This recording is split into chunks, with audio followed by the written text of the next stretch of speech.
Hello friends, मैं हिमांशु थापा एक बार फिर से आपका वेलकम करता हूं यूपीएससी वाला में। दोस्तों, आज का टॉपिक जो है ये हमारा चैप्टर नंबर 11 है। हम लोग यहां करने वाले हैं वर्ल्ड क्लाइमेट्स। ठीक है, सबसे पहली चीज ये समझ लीजिए कि आपके जितने टॉपिक्स हैं वो सारे कंप्लीट हो रहे हैं। जो भी टॉपिक छूट रहे हैं उसको इंटेंशनली छोड़ा जा रहा है क्योंकि वो इंडियन ज्योग्राफी में कवर करे जाएंगे। ठीक है, तो आज हम लोग जो बात करने वाले हैं वो बात करने वाले हैं क्लाइमेटिक क्लासिफिकेशन के बारे में, और विदाउट वेस्टिंग टाइम हम लोग जो है अपनी जर्नी को स्टार्ट करेंगे। ठीक है, और हम लोग क्या करने वाले हैं, हम लोग बात करने वाले हैं आज क्लाइमेटिक क्लासिफिकेशन की। ठीक है, हम लोग बात करने वाले हैं क्लाइमेटिक क्लासिफिकेशंस की। ठीक है, अब आपके दिमाग में ये चल रहा होगा, सर ये क्लाइमेटिक क्लासिफिकेशन है क्या? देखो, एक चीज समझिए आप। ठीक है, there are n number of climates, बहुत सारे क्लाइमेट्स हैं हमारे वर्ल्ड में। ठीक है, इनको अरेंज कैसे करेंगे हम? ठीक है, तो पहली चीज ये समझिएगा कि यहां पर आपको ये समझना है, it is a type of an arrangement. ठीक है, it is a type of an arrangement. ठीक है, हम एक अरेंजमेंट यहां पर कर रहे हैं क्लाइमेट्स का।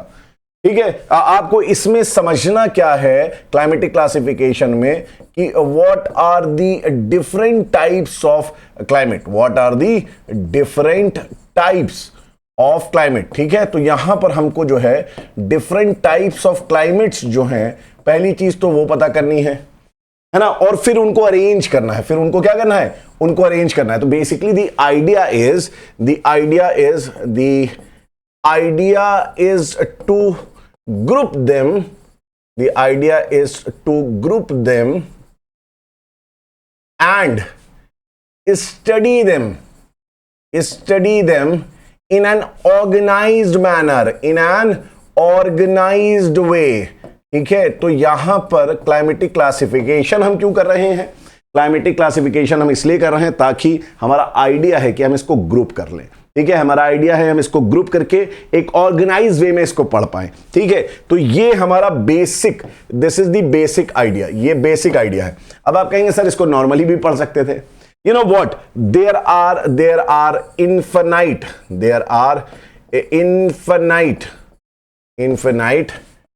types of climate। आपको मतलब बहुत ज्यादा क्लाइमेट्स हैं। तो क्या हम ये सारे क्लाइमेट्स पढ़ेंगे? नहीं, क्योंकि हमें सारे क्लाइमेट्स पढ़ने नहीं हैं, तो हम एक पैटर्न फॉलो करेंगे, एक ग्रुप बनाएंगे, और उस ग्रुप में हम लोग जो है क्लाइमेट को पढ़ने की कोशिश करेंगे। यही क्लाइमेटिक क्लासिफिकेशन का मेन मोटिव है। अब आप एक चीज समझिए, अगर हम लोग बात करते हैं, when we talk about climate, हम जब बात करते हैं क्लाइमेट की, तो क्लाइमेट है क्या? It is a world pattern. It is climate है क्या? Basically it is a world pattern. It is a world pattern, with world pattern or an average pattern of weather elements। यही तो है ये, of weather elements। भाई साहब, यही है क्लाइमेट। क्या है क्लाइमेट? जो हमारे वेदर एलिमेंट्स हैं उनका एक एवरेज पैटर्न है, उनका एक वर्ल्ड पैटर्न है, उसका एक ग्लोबल पैटर्न है। जब हम बोलते हैं वेदर एलिमेंट्स, आपके दिमाग में आ रहा होगा सर ये तो बता दिए वेदर एलिमेंट्स क्या हैं, वेदर एलिमेंट्स कौन कौन से हैं? तो वेदर एलिमेंट्स में क्या आएंगे यार? वेदर एलिमेंट्स में हमारे आते हैं ह्यूमिडिटी आती है ना, जो मॉइस्चर है एयर में वो आता है। वेदर एलिमेंट्स में हमारा टेम्परेचर आता है। वेदर एलिमेंट्स में क्या आता है? टेम्परेचर आता है। वेदर एलिमेंट्स में प्रेशर आता है ना, वेदर एलिमेंट में प्रेशर आता है। वेदर एलिमेंट में प्रेसिपिटेशन आता है। ठीक है, प्रेसिपिटेशन आता है। वेदर एलिमेंट में विंड्स आती हैं। इन्हीं का हमें क्या करना है? एक पैटर्न को समझना है। तो क्लाइमेट जो है, क्लाइमेट इन्हीं का एक पैटर्न है। अब बेसिकली डिफरेंस क्या आ रहा है ना, कि अगर मैं इसमें से किसी भी एक एलिमेंट को उठा लूं, उनमें बहुत सारी वैरायटीज हैं। जैसे आप इमेजिन करिए टेम्परेचर।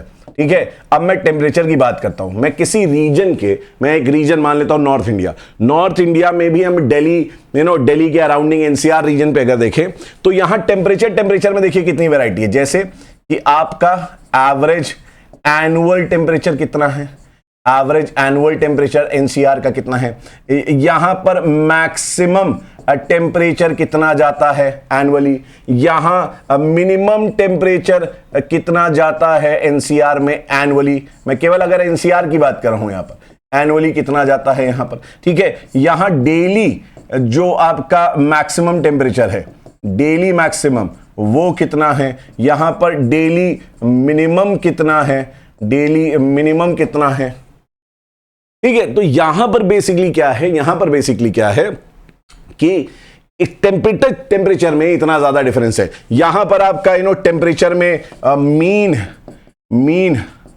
रेंज ऑफ टेम्परेचर क्या है, मीन रेंज ऑफ टेम्परेचर, ठीक है। अब मीन रेंज ऑफ टेम्परेचर में भी डेली टेम्परेचर कितना है, ठीक है, एनुअल आपका टेम्परेचर कितना रेंज है, ठीक है। तो तुम देख रहे हो यहां पर क्या बताना चाह रहा हूं कि आप इमेजिन करिए एक जगह में टेम्परेचर में इतनी वेरिएशन है, ह्यूमिडिटी में कितनी वेरिएशन होगी, सर्दियों में कितनी ह्यूमिडिटी है, समर सीजन्स में कितनी ह्यूमिडिटी है, अक्टूबर के महीने में, विंटर्स में कितनी है, आपके स्प्रिंग में कितनी है, ऑटम में कितनी है, प्रेशर वहां कैसा है, प्रेसिपिटेशन कितना हो रहा है, मतलब इतने सारे एलिमेंट्स और उनमें भी इतने सारी चीजें हैं। तो इट गेट्स वेरी डिफिकल्ट, ये बहुत ज्यादा डिफिकल्ट हो जाता है कि आप इसको कैसे पढ़ें, ठीक है, आप इसको कैसे पढ़ें। और जब ये इतनी सारी डिफिकल्टी आती है तो आपके पास एक ही चारा बचता है, और वो क्या है, वो है क्लाइमेटिक क्लासिफिकेशन का।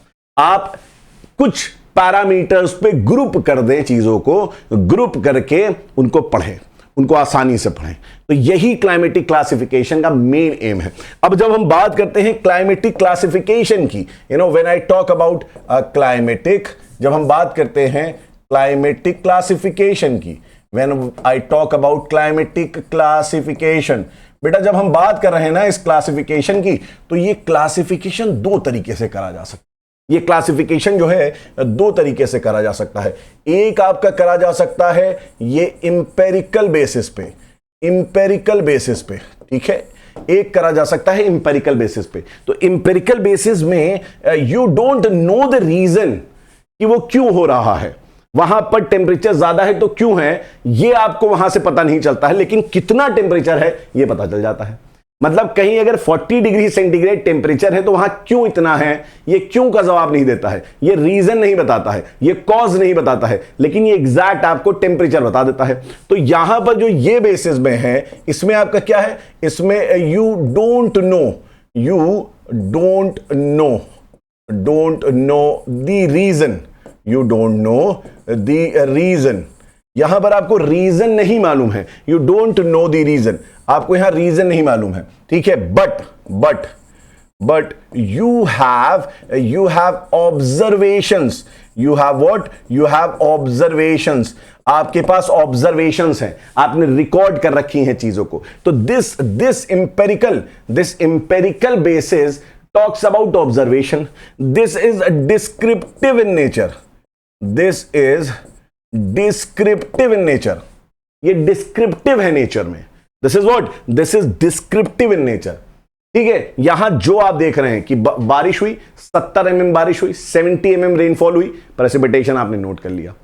तो इंपेरिकल बेसिस में आपको कॉज नहीं मालूम है। ये this basis do not talk about the cause, ये कारण के बारे में बात नहीं कर रहा है, ये कारण के बारे में बात नहीं कर रहा है। ये किसके बारे में बात कर रहा है, ये ऑब्जर्वेशन के बारे में बात कर रहा है। तो कुछ कारण के बारे में भी बात करेंगे, तो उनको हम बोलते हैं क्या, जेनेटिक बेसिस। इनको हम क्या बोलते हैं, इनको हम बोलते हैं जेनेटिक बेसिस। जेनेटिक मतलब जेनेसिस, ओरिजिन, कहां से आया, अगर कुछ है तो क्यों है, ठीक है। तो ये बात करता है किसकी, ये बात करता है कॉजेटिव फैक्टर्स की, ये बात करता है कॉजेटिव फैक्टर्स की। कॉजल फैक्टर्स जो हैं, क्यों हो रहा है, कुछ भी हो रहा है तो क्यों हो रहा है, ये इसके बारे में बात करता है, ठीक है। लेकिन अगर हम बात करें तो ये तो बहुत अच्छी चीज है, ये हमें बहुत ही ज्यादा क्लैरिटी देगा, ये बहुत ज्यादा हमें कॉज बताएगा तो बहुत ज्यादा क्लैरिटी मिलेगी। लेकिन it is very difficult to observe this, ठीक है। इसको ऑब्जर्व नहीं कर पाएंगे, इसको रिकॉर्ड नहीं कर पाते हैं। देखो ये अच्छा क्यों होता है, जैसे सपोज हम बात करते हैं डेजर्ट की, ठीक है। तो इस वाली कंडीशन में अगर हम लोग डेजर्ट की बात करेंगे, इस वाली कंडीशन में, इंपेरिकल बेसिस में, तो ये कहेगा डेजर्ट हर वो जगह है जहां पर एनुअल रेनफॉल जो है, एनुअल रेनफॉल, ठीक है, वो कितनी हो रही है, it is less than 25 centimetres. हर वो जगह जहां annual rainfall less than 25 centimetre हो, वो आपकी डेजर्ट की कैटेगरी में आता है इंपेरिकल बेसिस में, है ना, इंपेरिकल बेसिस में। अब आपके डेजर्ट है, सपोज आपका डेजर्ट है, कौन सा, आपका एक डेजर्ट है गोबी, वी हैव गोबी डेजर्ट, ठीक है, एक गोबी डेजर्ट है आपका। एक डेजर्ट आपका है, एक डेजर्ट है पेटागोनिया, एक आपका पेटागोनिया डेजर्ट है, you have Patagonia desert also. एक डेजर्ट है आपका अटाकामा, एक आपका डेजर्ट है कैसा, अटाकामा डेजर्ट, ठीक है। यहां देखो 3 डेजर्ट हैं, ऐसे तो बहुत सारे डेजर्ट हैं, यहां 3 डेजर्ट हैं। अब अगर आपसे पूछा जाए सब क्या इस डेफिनेशन में फिट हो रहे हैं, यस, लेस देन 25 सेंटीमीटर आपकी बारिश हो रही है। लेकिन अगर हम इसके कॉज पे जाएंगे तो सब बहुत अलग है नेचर में, यहां पर गोबी डेजर्ट जो है ये क्यों है, this is far from sea, this is far from sea coast, this is far from sea coast, जिसको हम बोलते हैं क्या, कॉन्टिनेंटालिटी। बारिश का पानी पहुंच ही नहीं पा रहा है, इतना इंटीरियर में है ये इतना अंदर की तरफ है, बारिश का पानी पहुंच ही नहीं पा रहा है, गोबी डेजर्ट, ठीक है। पेटागोनिया ये रेन शैडो एरिया में पड़ता है। ये कैसे एरिया में पड़ता है, रेन शैडो एरिया में। याद है हम लोग ने रेन शैडो एरिया करा था जब हम लोग चिनूक की बात कर रहे थे, रेन शैडो एरिया में पड़ता है ये, ठीक है। किसके रेन शैडो एरिया में, एंडीज के रेन शैडो एरिया में, इसलिए पेटागोनिया डेजर्ट है। यहां पर अटाकामा किस लिए है, अटाकामा है क्योंकि यहां पर कोल्ड करेंट्स हैं। अटाकामा इसलिए है क्योंकि यहां पर हाई प्रेशर है। अटाकामा इसलिए है क्योंकि यहां पर ऑफ शोर विंड्स चलती हैं। ये 3 रीजंस हैं जिसकी वजह से अटाकामा है। तो जो ये वाला जेनेसिस है, ये वाला जो बेसिस है, जेनेटिक बेसिस है, ये कॉजल फैक्टर्स के बारे में बात करता है। ये कारण बताता है, रीजन बताता है कि कोई चीज है, कोई क्लाइमेट में कुछ चीज हो रही है तो क्यों हो रही है, लेकिन ये ऐसी बात नहीं करता है। बट ये आइडियल होते हुए भी इसको यूज नहीं करा जाता है, because it is very difficult to observe things. हर जगह पे कुछ ना कुछ अलग रीजन होते हैं। आप उन सारी चीजों को मैप में बना ही नहीं पाओगे, उन सारी चीजों को आप मैप में डिपिक्ट नहीं कर पाओगे।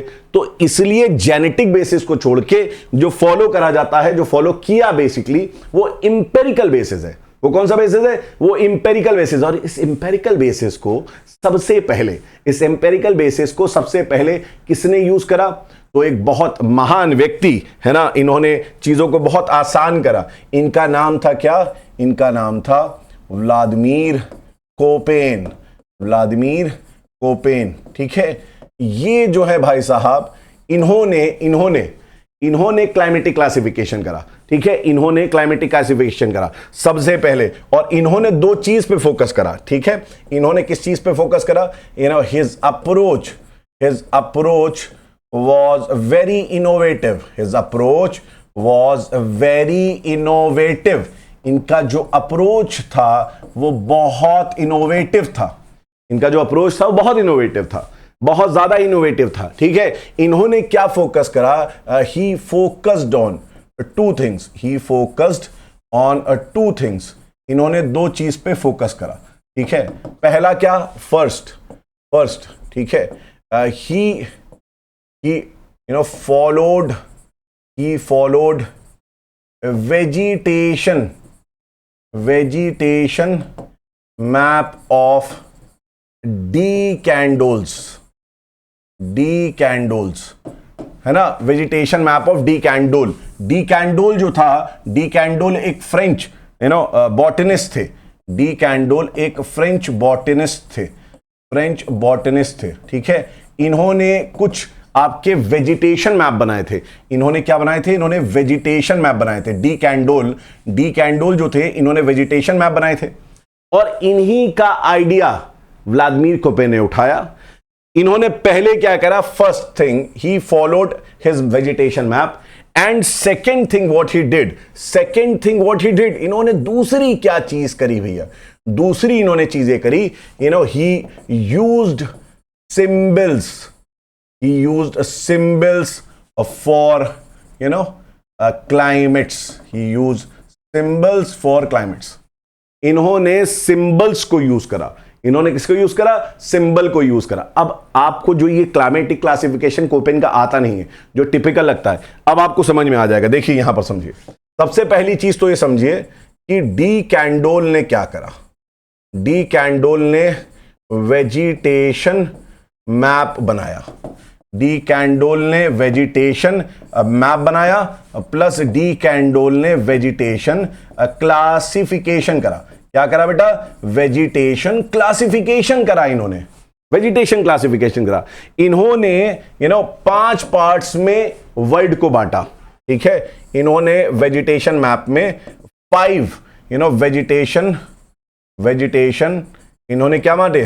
5 वेजिटेशन रीजन्स इन्होंने बनाए। किन्होंने? डी कैंडोल ने। याद रखिएगा, ये किसने बनाया? डी कैंडोल ने। पहला इन्होंने बनाया, उसको इन्होंने बोला क्या? इसको बोला मेगाथर्म।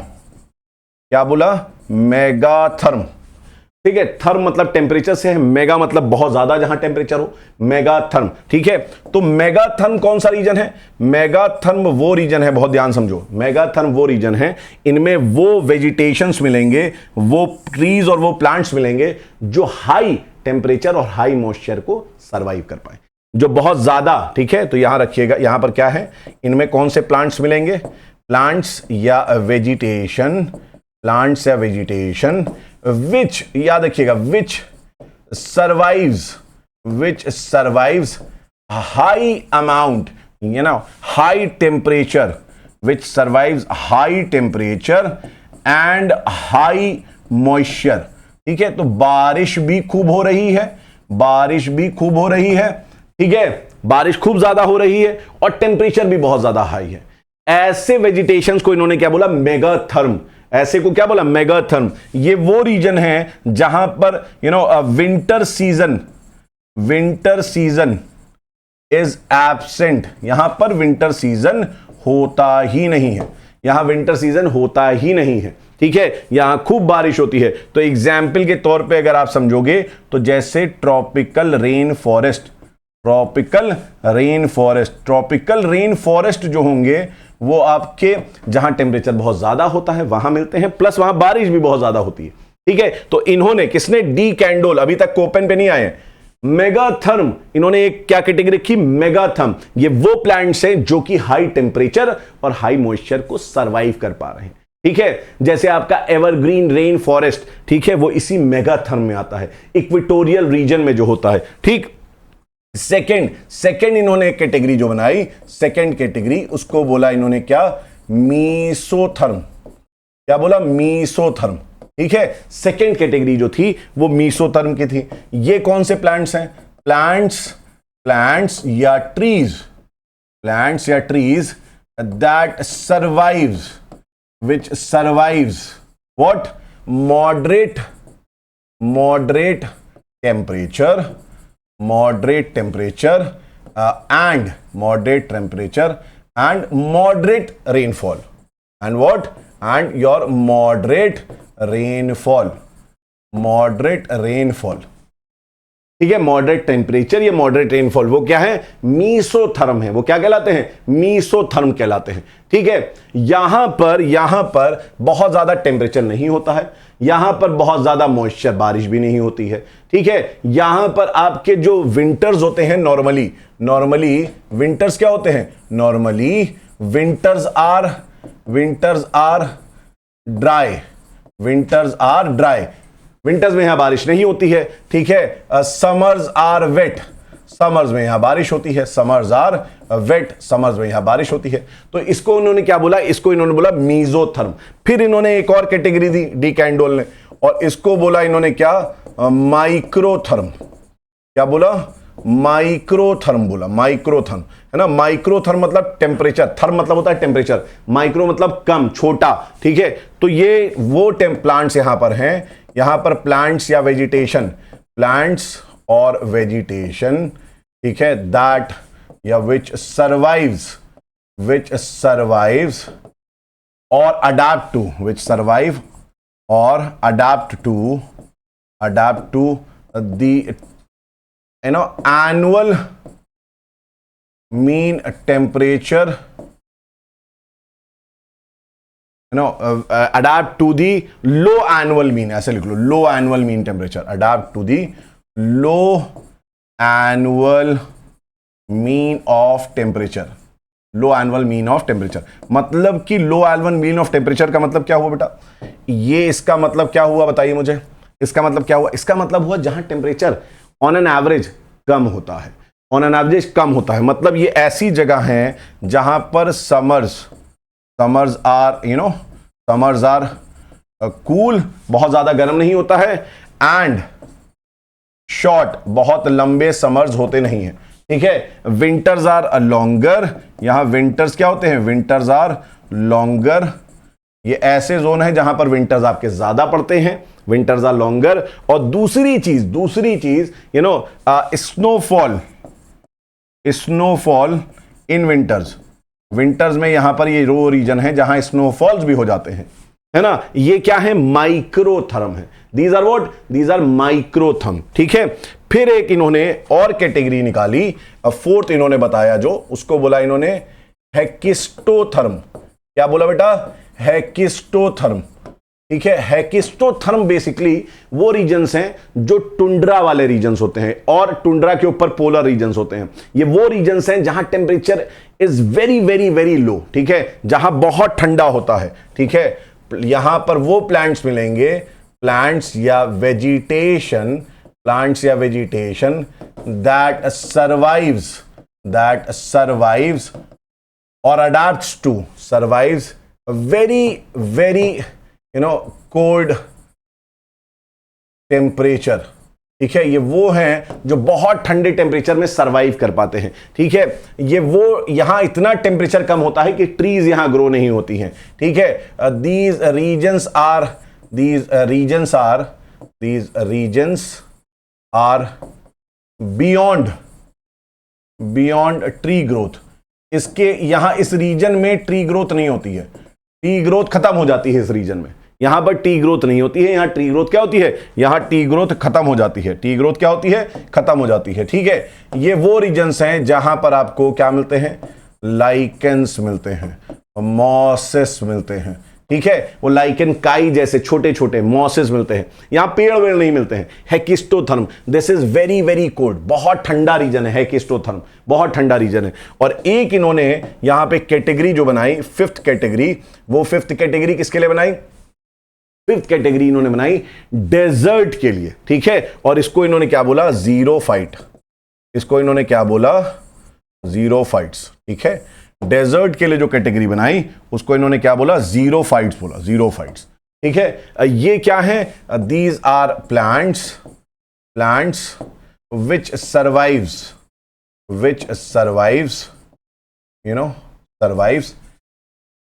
एक्सट्रीम ड्राई क्लाइमेट्स या ड्राई कंडीशंस, ये वो है, ठीक है, ड्राई कंडीशंस वाली। ये बेसिकली कौन सी हैं, ये बेसिकली आपके ग्रासलैंड्स हैं, है ना, ग्रासलैंड्स हैं, like your savanna grassland, pampas, prairie, ये ग्रासलैंड्स हैं। और प्लस ये आपके डेजर्ट्स हैं, प्लस आपके ये क्या हैं, डेजर्ट्स हैं। इनको क्या बोला, ज़ीरोफाइट्स, इनको क्या बोला, ज़ीरोफाइट्स। तो अब यहां पर हमने क्या देखा, अब यहां हमने देखा कि डी कैंडोल ने मेगाथर्म, मीसोथर्म, माइक्रोथर्म, हेकिस्टोथर्म और ज़ीरोफाइट जैसे वेजिटेशन क्लासिफिकेशन करा और वेजिटेशन मैप बनाया, ठीक है। अब इसी को किसने यूज करा, इसी को यूज करा कोपेन ने। कोपेन में से मैंने बताया, कोपेन ने इसी को यूज करा। अब now what Koppen did, Koppen ने क्या करा,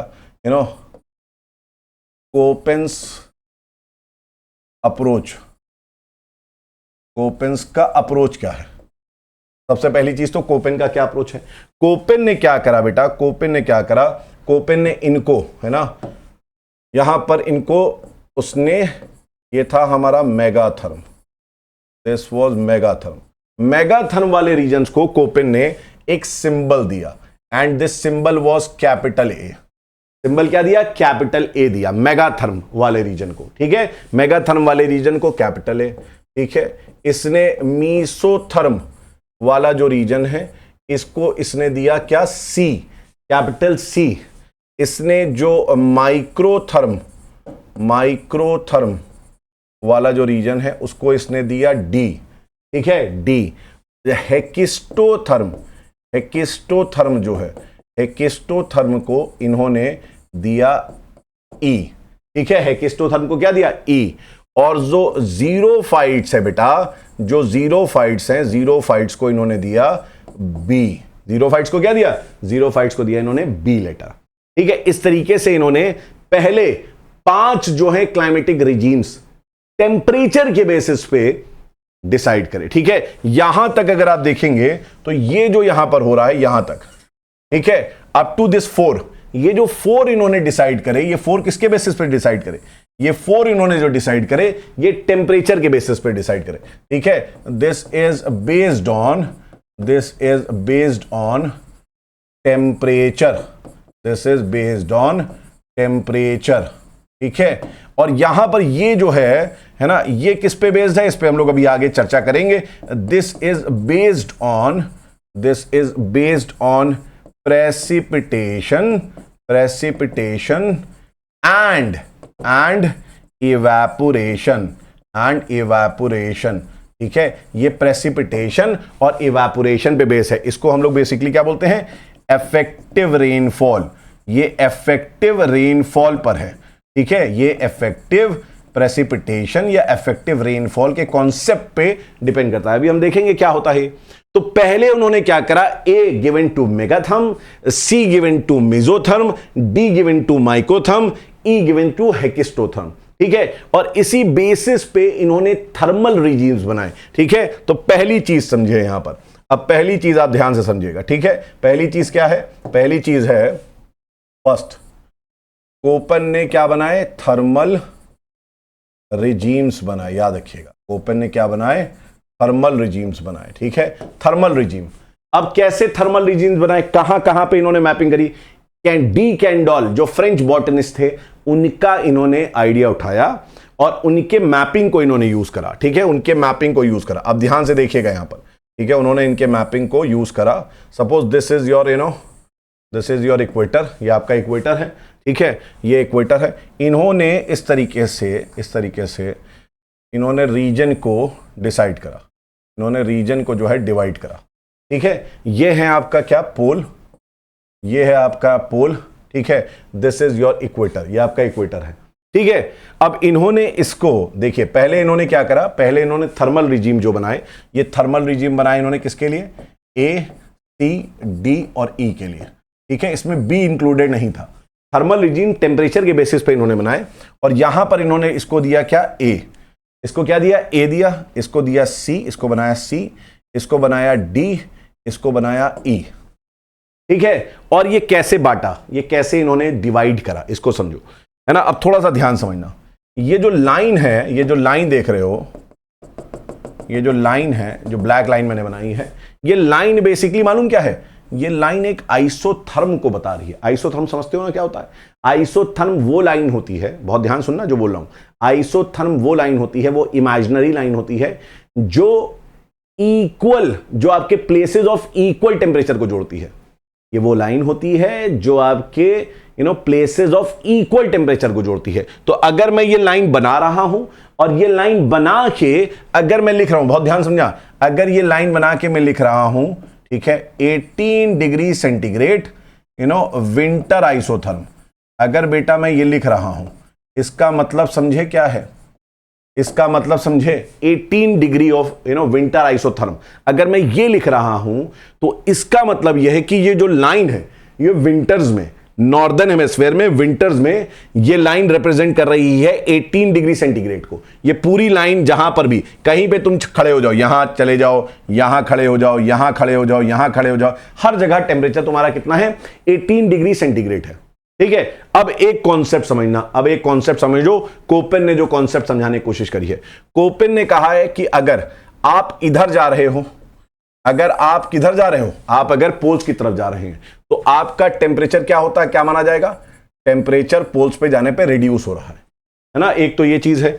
और अगर आप टुवर्ड्स इक्वेटर आ रहे हो तो टेम्परेचर क्या होगा, टेम्परेचर माना जाएगा बढ़ रहा है। वैसी बात है, ऐसे ही माना जाता है कि आप अगर नीचे आ रहे हैं इक्वेटर के पास तो टेम्परेचर बढ़ रहा है, पोल्स के पास अगर आप जा रहे हैं तो टेम्परेचर कम हो रहा है। ये सिंपल सी कॉन्सेप्ट को समझाने की कोशिश करी गई है और इसी बेसिस पे इन्होंने बहुत सारी भारी भारी बातें बोल दी। जैसे कि अगर हम बात करें रिजीम की, अगर हम बात करें किसकी, ए रिजीम की बात करें हम, if you talk about A regime, है ना, ये हमारा क्या है, दिस इज ए रिजीम, ये ए क्लाइमेटिक जोन है हमारा, ठीक है। अब यहां अगर पूछा जाए कि सर इसको हम कैसे माने, क्या डिवाइड करें, कैसे मान ले कि ए वाला जो है, ए वाला कौन सा क्लाइमेटिक जोन है, तो यहां पर बना हुआ है क्या, 18 डिग्री सेंटीग्रेड। बहुत ध्यान से समझिए, बस ये अगर समझ गए तो सब आपको समझ में आ जाएगा। 18 डिग्री सेंटीग्रेड बना हुआ है, 18 डिग्री सेंटीग्रेड का ये आइसोथर्म है। अब ये लाइन जो है 18 डिग्री की है, इसके नीचे आओगे इक्वेटर के पास, इसके नीचे आओगे इक्वेटर के पास तो क्या होगा, टेम्परेचर बढ़ेगा। अगर आप यहां नीचे आ रहे हैं तो टेम्परेचर क्या होगा बेटा, बढ़ेगा, है ना। इसके नीचे आएंगे तो टेम्परेचर बढ़ेगा और इसके ऊपर जाएंगे तो टेम्परेचर कम होगा। अब अगर मैं आपसे बोल रहा हूं कि यहां पर ये वाला जोन कौन सा है, ये वाला जोन है ए जोन। ये वाला जोन क्या है, ए जोन। ए जोन सबसे ठंडा कब होगा, विंटर्स में। ए जोन या कोई भी आपका, अगर आप बात करें कोई भी क्लाइमेटिक जोन की, सबसे ठंडा कब होगा, सबसे कोल्ड कब होगा, विंटर्स में होगा। विंटर्स में जो सबसे इसका अपर लिमिट है, मतलब जो सबसे ठंडा पार्ट हो सकता है ए का, वो सबसे ऊपर वाला होगा, पोल्स की तरफ। अगर मैं इस लाइन को बोल रहा हूं कि ये क्या बता रहा है, ये बता रहा है हमारा अपर मोस्ट लिमिट ऑफ ए, है ना, ये पोल्स की तरफ वाला साइड है, पोल्स की तरफ वाला साइड, इधर इक्वेटर वाला। ये लाइन क्या बता रही है, ये इक्वेटर वाली लाइन है। ये लाइन कौन सी है, ये पोल्स की तरफ लाइन है। कौन सी ठंडी लाइन होगी, ये वाली ठंडी होगी कि ये वाली, तो आप कहेंगे सर ऑब्वियस ही बात है, अभी आपने बताया जो पोल्स की तरफ है वो ठंडी है। और ये कितनी ठंडी होगी, तो बताया जा रहा है, कहा जा रहा है कि विंटर्स जब सबसे ज्यादा ठंड पड़ती है तो इसका टेम्परेचर 18 डिग्री सेंटीग्रेड होता है ऊपर वाले का। मतलब विंटर्स में अगर आप नीचे आएंगे तो हमेशा आपको क्या होगा, नीचे आने पे टेम्परेचर आपको बढ़ा मिलेगा। तो नीचे आने पे आपको क्या होगा, गर्मी मिलेगी, 18 डिग्री सेंटीग्रेड से आपको ज्यादा टेम्परेचर मिलेगा। और ये विंटर्स में है, विंटर्स में मतलब समर्स में तो पक्का आपका टेम्परेचर 18 डिग्री सेंटीग्रेड से ज्यादा होगा। तो क्या मैं बोल सकता हूं यहां पर कि टेम्परेचर जो इसमें है will always be greater than 18 degree centigrade. Temperature हमेशा 18 डिग्री सेंटीग्रेड से ज्यादा ही होगा इस वाले जोन में। इक्वेटोरियल रीजन के पास एक गर्म है, हीट बहुत ज्यादा पड़ती है यहां पर। यस, ये वाला जो रीजन है यहां पर 18 डिग्री सेंटीग्रेड से ज्यादा ही टेम्परेचर होगा। क्यों ऐसा बोल रहा हूं, क्योंकि यहां सबसे ठंडा जो हो सकता था जोन वो ये वाला जोन था, है ना, सबसे ठंडा। और यहां पर भी विंटर्स में जो सबसे ठंडा हो सकता था वो मैक्सिमम 18 डिग्री सेंटीग्रेड है, ठीक है, मिनिमम 18 डिग्री सेंटीग्रेड है। तो यहां पर भैया इससे तो ज्यादा ही हमेशा टेम्परेचर होगा, यह बात आपको समझ में आ जानी चाहिए। अब अगर हम बात करें किसकी, अब हम बात करें अगर सी की, अगर हम बात करते हैं सी वाले की, ठीक है, तो सी वाले में भी एक आइसोथर्म बना हुआ है इस तरीके से, ठीक है। और ये जो आइसोथर्म है, ये आइसोथर्म कह रहा है -3 डिग्री, याद रखिएगा, -3 डिग्री विंटर आइसोथर्म। बहुत ध्यान से समझिएगा, -3 degree winter isotherm, -3 degree winter isotherm, ठीक है। अब मतलब अगर सी का सबसे ठंडा पार्ट देखना हो तो वो कहां होगा, सी का विंटर्स में होगा सबसे ठंडा पार्ट। और कौन सा हो सकता है सी का, टुवर्ड्स पोल। तो टुवर्ड्स पोल वाली लाइन यही है, यही टुवर्ड्स पोल वाली लाइन है। मैक्सिमम कितना ठंडा हो सकता है, -3 ही हो सकता है, क्योंकि -3 से अगर आप इधर आ रहे हैं, जब भी आप इधर आएंगे, नीचे आएंगे इक्वेटर की तरफ, तो हमेशा टेम्परेचर बढ़ेगा। टेम्परेचर क्या हो रहा है, इधर आने पे हमेशा बेटा बढ़ रहा है। तो यहां पर सी में विंटर्स में टेम्परेचर कितना है, विंटर्स में मैक्सिमम, मिनिमम टेम्परेचर कितना जा सकता है, -3। इससे ज्यादा नहीं जाएगा, इससे ज्यादा नहीं जाएगा, ये पूरी लिमिट है इसकी, है ना, इसकी पूरी लिमिट है। और 18 डिग्री से ज्यादा भी टेम्परेचर नहीं होगा। तो मतलब कहने का क्या है, देखो यहां पर ये लाइन क्या है, ये लाइन सबसे ज्यादा सी के लिए अगर सबसे गर्म लाइन होगी, सबसे गर्म एरिया होगा, तो ये वाली लाइन होगी सबसे इक्वेटर की तरफ, जिसमें विंटर्स में कितना है टेम्परेचर, 18 डिग्री सेंटीग्रेड। इसका मतलब क्या हुआ, देखो इसका मतलब, और आप यहां से समझ लो, जो ये सी कैटेगरी है, सी रिजीम, जो सी रिजीम है बेटा, बहुत ध्यान से समझिएगा, जो सी रिजीम है, सी रिजीम में विंटर्स की बात केवल कर रहा है ये, विंटर्स में, ठीक है, विंटर्स में मिनिमम टेम्परेचर कितना होगा? विंटर्स में ये जोन जो है, इसमें हम लोग कैसे बताएं कि ये कैसा जोन है? सी जोन जो है, इसमें विंटर्स में मिनिमम टेम्परेचर कितना हो सकता है? मिनिमम टेम्परेचर यहां पर हो सकता है इस लाइन पे, और ये लाइन कितनी है? -3 डिग्री। इससे ज्यादा नहीं हो सकता, इससे मतलब कम नहीं हो सकता है। मिनिमम टेम्परेचर बस जो हो सकता है वो -3 डिग्री सेंटीग्रेड। तुम सोचो -10 डिग्री, -5 डिग्री, नहीं, -3 जो है बस इतना ही मिनिमम हो सकता है। मैक्सिमम कितना हो सकता है? तो मैक्सिमम जो टेम्परेचर है वो मैक्सिमम टेम्परेचर आपका 18 डिग्री सेंटीग्रेड हो सकता है। मैक्सिमम टेम्परेचर कहां हो सकता है सी के लिए? ये इक्वेटर के पास, इक्वेटर की तरफ, जहां पर आइसोथर्म कितना है, ये पूरी लाइन क्या रिप्रेजेंट कर रही है? 18 डिग्री सेंटीग्रेड। 18 से ऊपर जाओगे ठंडा होगा, -3 से नीचे आओगे गर्म होगा। तो सी का जो टेम्परेचर है विंटर्स में वो कितना है? आप कह सकते हैं -3 डिग्री सेंटीग्रेड से लेके sir 18 degree centigrade. Maximum sir 18 जा सकता है और मिनिमम सर -3 जा सकता है। यही सर सी की खूबी है, यही सी की खूबी है। यस, एकदम सही बोल रहे हैं आप लोग। अब यहां पर थोड़ा सा खेल बदलेगा, डी वाले में खेल थोड़ा सा बदलेगा। क्या होगा? यहां पर जो आइसोथर्म है, ठीक है, ये है अब 10 डिग्री, ठीक है, सेंटीग्रेड, बट ये जो आइसोथर्म है ये समर्स का आइसोथर्म है, ये समर्स आइसोथर्म है, ये गर्मी के बारे में बात कर रहा है। अब आप कहेंगे सर ऐसा क्यों? आपके दिमाग में होगा ऐसा क्यों? बेटा ये तो कोपन को मालूम होगा कि ऐसा उसने क्यों करा है ना? कोपन को समझना होगा ये चीज कि कोपन ने ऐसे क्यों करा है। लेकिन जो भी करा है हम उसको थोड़ा सा समझ लेते हैं, हम उसको थोड़ा समझ लेते हैं, है ना? अब मुझको एक चीज बताइए, अगर मैं बात कर रहा हूं डी के बारे में, अगर मैं बात कर रहा हूं डी के बारे में, ठीक है, डी जो है आपका, डी में, ठीक है, मैक्सिमम टेम्परेचर कब हो सकता है? मैक्सिमम टेम्परेचर डी में मैक्सिमम टेम्परेचर कब होगा? मैक्सिमम टेम्परेचर आपका समर्स में होगा, और आपका मिनिमम टेम्परेचर कब होगा? विंटर में होगा। लेकिन यहां पर ये जो बात कर रहा है ये समर्स की केवल बात कर रहा है। यहां पर ये पहले किसकी बात कर रहा है? समर्स की बात कर रहा है। तो आपको एक चीज समझनी होगी। अब मुझे एक चीज बताइए, अगर मैं समर्स के बारे में बात कर रहा हूं, अगर मैं समर्स में ऊपर गया, इसके डी के ऊपर गया, तो यहां माइनस होगा टेम्परेचर, 10 डिग्री से कम होगा इसके ऊपर, है ना? और समर्स में डी का टेम्परेचर, अगर मैं नीचे आऊंगा, ये समर्स की बात कर रहा है ना, तो मैं अगर नीचे आऊंगा तो हमेशा टेम्परेचर क्या होगा? बढ़ेगा। मतलब समर्स में इसका टेम्परेचर हमेशा 10 डिग्री सेंटीग्रेड से ज्यादा हो सकता है। यहां पर समर्स में अगर मैं डी रिजीम की बात करूं, बहुत सिंपल है ये, ठीक है, ये डी रिजीम की बात करूं अगर मैं, तो समर्स में हम क्या बात कर रहे हैं कि जो टेम्परेचर है, टी मतलब temperature is more than 10 degree centigrade. यही तो ये लाइन बता रही है। ये लाइन कह रही है भैया कि ये तुम्हारे डी है, डी में टेम्परेचर समर्स में कितना है? आपका 10 डिग्री सेंटीग्रेड। अगर आप इससे नीचे आएंगे समर्स में तो 10 डिग्री सेंटीग्रेड से ज्यादा ही टेम्परेचर होगा। अगर ये आपका वो क्षेत्र है जहां सबसे ठंडा होना चाहिए, अगर डी का ये वो एरिया है जहां सबसे ठंडा होना चाहिए, पोल्स की तरफ, ये डी की वो लाइन है जो सबसे ठंडी होनी चाहिए, तो समर्स में जो सबसे ठंडी लाइन होनी चाहिए वो कितनी है? वो आपकी 10 डिग्री है।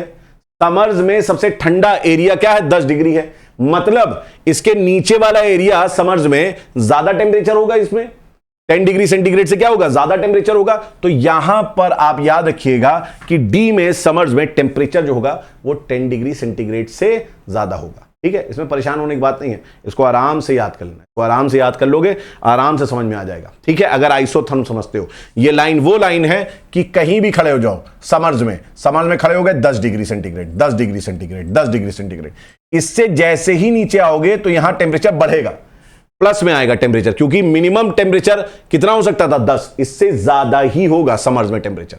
बिल्कुल सही बात है। आप कहेंगे सर इसका थोड़ा सा कॉन्सेप्ट फिर क्या है? -3 डिग्री सेंटीग्रेड का।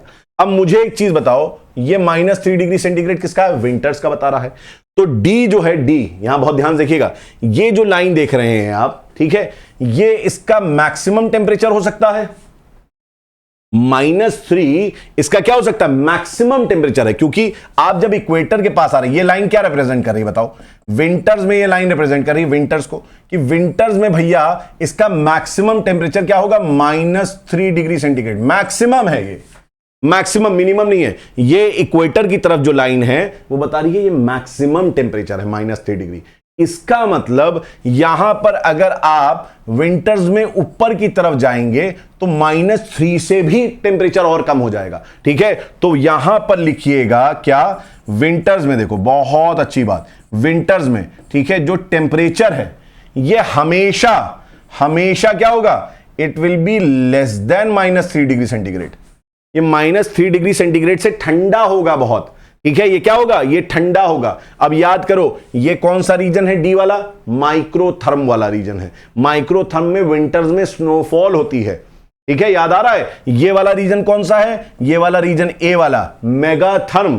क्या है, मेगाथर्म। मेगाथर्म में टेम्परेचर ज्यादा है, बारिश ज्यादा है। ये वाला region moderate temperature, moderate temperature. यहां पर जो विंटर्स है, विंटर्स आपका -3 से कम नहीं होगा और विंटर्स में आपका 18 डिग्री से ज्यादा भी नहीं होगा। ये वो वाला रीजन है, मेजो, है ना। तो यहां पर हमने इतने सारे रीजन देख ली। अब बारी आती है किसकी, ई की आती है। ई मैं आपको बताता हूं यहां पर। ई थोड़ा सा देखिए इधर, विल्स लुक इनटू ई, अलग से ई को देखते हैं थोड़ा सा यहां पर। ठीक है, ई देखते हैं। तो ये वाला जो रीजन है, दिस इज ए, ठीक है, this is a C, this is a D. ठीक है, ये ए है, ये सी है, ये डी है और ये है ई। ठीक है, और ई में आपने ध्यान दिया कि यहां पर कौन सी लाइन है, ये आइसोथर्म कौन सा है, ये आइसोथर्म है 10 degree centigrade, summer isotherm. Summer isotherm 10 degree centigrade, ये समर आइसोथर्म है। मतलब कि ई का मैक्सिमम टेम्परेचर ये वाली लाइन हो सकती है इक्वेटर की तरफ, और ई का सबसे ठंडा क्षेत्र कौन सा हो सकता है, ये वाला हो सकता है सबसे ठंडा क्षेत्र, ये वाला सबसे गर्म एरिया, ये वाला। यही तो है, इधर पोल्स की तरफ टेम्परेचर कम, इधर आओगे तो टेम्परेचर ज्यादा। तो ये वाली जो लाइन है, ये लाइन आपकी बता रही है गर्मियों की बात कर रही है। ये कह रही है कि गर्मी जो है यहां पर ई में क्या बोल रहा है, ये ई के लिए बोल रहा है कि टेम्परेचर, ठीक है, अच्छा समर्स में, ऐसे लिख लो, ई के बारे में बता रहा है समर्स में, ई के बारे में ये समर्स में बता रहा है। समर्स में मैक्सिमम आपका टेम्परेचर हो सकता है ना, समर्स में मैक्सिमम टेम्परेचर हो सकता है। अगर समर्स में इसका टेम्परेचर कितना है, इसका टेम्परेचर 10 डिग्री सेंटीग्रेड है। इसका मतलब ई में हर मौसम में मैक्सिमम, जब समर्स में 10 डिग्री है तो हर मौसम में पोल्स की तरफ टेम्परेचर क्या होगा, बहुत ठंडा होगा, है ना। हर मौसम जो होगा वो 10 डिग्री सेंटीग्रेड से कम होगा। तो यहां पर आपको क्या लिखना है, यहां पर आपको लिखना है T will always be less than 10 degree centigrade, less than और equal to 10 डिग्री सेंटीग्रेड, बस इससे ज्यादा नहीं हो सकता। क्योंकि समर्स में अगर 10 डिग्री है तो विंटर में तो और ठंडा हो जाएगा, विंटर्स में तो 10 डिग्री से और ज्यादा ठंडा हो जाएगा। तो अगर समर्स में 10 डिग्री है इसकी लाइन ये, तो विंटर्स में तो और ठंडी हो जाएगी। तो दिस इज व्हाट इज ई, ये क्या है आपका, ई है। लेकिन अब यहीं पर एक और खेल करा कोपेन साहब ने, यहीं पर एक और खेल करा, और इसको जो है ना, इसको इन्होंने 2 पार्ट्स में बांट दिया।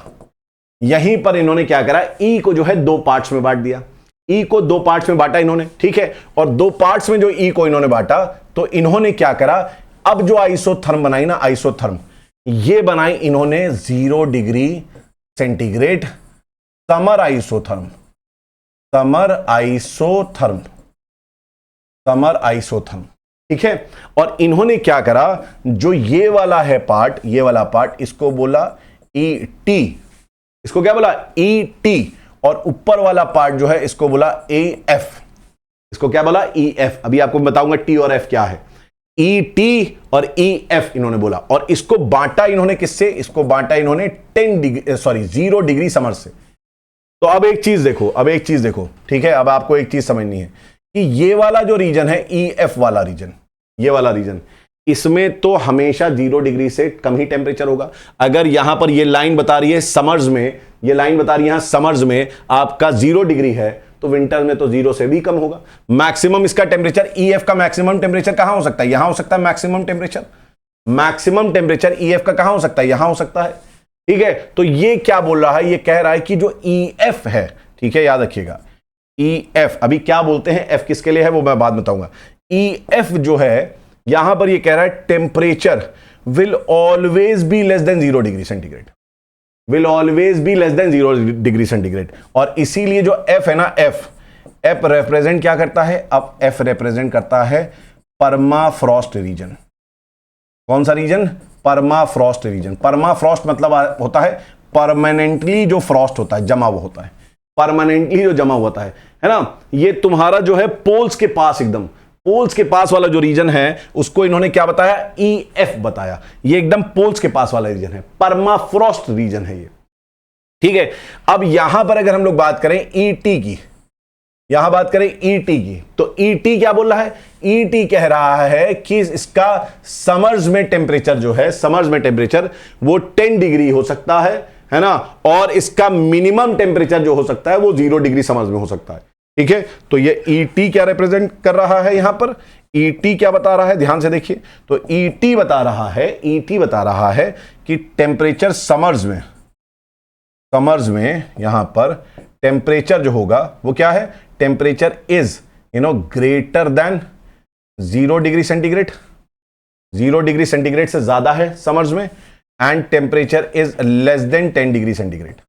यही तो बता रहा है ये कह रहा है समर्स में यहां पर अगर आप देखेंगे ये लाइन जो है ये मिनिमम लाइन है, ET के लिए ये मिनिमम है, ET के लिए मिनिमम है, EF के लिए मैक्सिमम है, ET के लिए मिनिमम है, ठीक है। पोल्स की तरफ जो लाइन होगी वो मिनिमम होगी, तो यहां पर ये कह रहा है मिनिमम टेम्परेचर 0 डिग्री समर्स में, मिनिमम टेम्परेचर 0 डिग्री, मतलब ET जो यहां पर टेम्परेचर है ये 0 डिग्री से हमेशा ज्यादा होगा समर्स में टेम्परेचर, और इसका जो मैक्सिमम टेम्परेचर है समर में वो कितना है? 10 डिग्री है, तो टेम्परेचर हमेशा क्या होगा? 10 डिग्री से कम होगा। तो ये जो ET वाला जोन है, ये जो T है, T stands for tundra, T stands for tundra. तो ET जो है ये आपका क्या बता रहा है? ये बता रहा है टुंड्रा रीजन। ये क्या बता रहा है? ये टुंड्रा रीजन बता रहा है। समझ में आई आपकी बात? तो यहां पर इन्होंने ACDE को डिवाइड कर लिया। तो पहले इन्होंने क्या डिवाइड करा? पहले इन्होंने थर्मल रिजीम बनाया, और इस थर्मल रिजीम में क्या बनाया इन्होंने? ACDE। बात क्लियर है? अब देखिए, अब इन्होंने अगेन सेकंड पॉइंट, कोपेन की सेकंड बात समझो, है ना। अगेन ही फर्दर डिवाइडेड, ठीक है। He further divided C and D, ठीक है। He further divided A, C and D on the basis of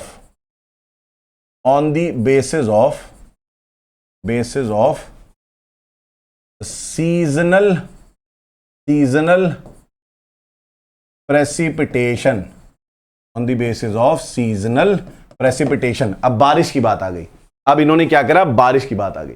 इन्होंने इसमें यूज करे क्या? 3 लेटर यूज करे। एक इन्होंने लेटर यूज करा है स्मॉल एफ, ये पहले कैपिटल था, अब ये स्मॉल एफ है। स्मॉल एफ बताता है rain through out the year, उस रीजन को ये रिप्रेजेंट करता है ना, जहां पर rain through out the year होती है। बेटा वो रीजन जहां पर बारिश हमेशा हो रही है, जहां पे हमेशा बारिश हो रही है, उसको इन्होंने रिप्रेजेंट करा। तो rain through out the year यहां पर रिप्रेजेंट करा।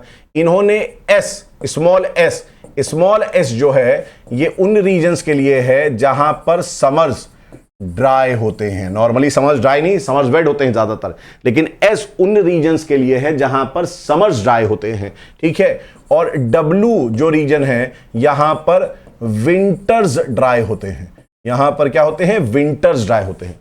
तो एस वो रीजन है जहां पर समर्स में बारिश नहीं होती है, विंटर्स, डब्ल्यू वो रीजन को रिप्रेजेंट करता है जहां विंटर्स में बारिश नहीं होती है। और इन्होंने एक और लेटर को इसमें इंक्लूड करा, वो था एम, ठीक है। और ये एम बताता है क्या? Monsoon type of climate. ये जो है ये क्या बता रहा है? मॉनसून टाइप ऑफ क्लाइमेट बता रहा है ना। मॉनसून टाइप ऑफ क्लाइमेट को बताता है। ये क्या बता रहा है? Monsoon type of climate. और कोपेन ने कहा है ना, मॉनसून क्या होता है? मॉनसून टाइप जहां रिवर्सल ऑफ विंड हो, जहां 6 महीने आपकी मॉनसून, मतलब क्या होता है? मॉनसून एक विंड है जो 6 मंथ्स आपकी एक डायरेक्शन में और 6 मंथ्स जो है उसकी ठीक रिवर्स डायरेक्शन में चले, उसको मॉनसून बोलते हैं। और ऐसे टाइप के लिए इन्होंने क्या यूज करा? इन्होंने एम यूज करा। क्या यूज करा बेटा? एम यूज करा, ठीक है। अब देखिए यहां पर, इसका मतलब यह है, कोपेन ने यही करा था। कोपेन के बाद इसके जो इनकी जो क्लासिफिकेशन उसको मॉडिफाई भी करा गया, फिर ABC भी जोड़ा गया, स्मॉल ABC, लेकिन वो आपके एनसीईआरटी में आपके लेवल का नहीं है। कोपेन ने देखिए कहां तक जोड़ा, तो एक इन्होंने जोड़ा क्या, एक इन्होंने जोड़ा थर्मल रिजीम। कोपेन ने एक क्या करा बेटा, एक यहां पर इन्होंने जोड़ा थर्मल रिजीम, टेम्परेचर के बेसिस पे थर्मल रिजीम, ठीक है। और एक इन्होंने सीजनैलिटी पे जोड़ा, सीजनैलिटी, ठीक है, कि बारिश कब कहां होती है, किस सीजन में होती है, सीजनैलिटी पे जोड़ा, ठीक है, इस तरीके से, राइट। और फिर आप अगर यहां पर देखेंगे तो आप यहां पर क्लाइमेट्स इधर लिख सकते हो और क्लाइमेट्स को आप समझ सकते हो, क्लाइमेट्स को इधर लिख सकते हो, क्लाइमेट को आप समझ सकते हो, ठीक है। तो यहां पर देखते हैं हम, पहला इनका रिजीम क्या था, इन्होंने पहले बनाया क्या, ए, ठीक है, फिर बनाया सी, फिर बनाया डी और बनाया ई। अब ई में तो इन्होंने पहले ही कर दिया क्या, ई टी ई एफ, है ना। ई टी टुंड्रा वाला रीजन है, एफ परमाफ्रॉस्ट जो हमेशा बर्फ से ढका रहता है। टुंड्रा वाले में गर्मियों में बर्फ पिघल जाती है, ये वो वाला रीजन है जहां गर्मियों में बर्फ पिघल जाती है, वो टुंड्रा वाला रीजन है ना।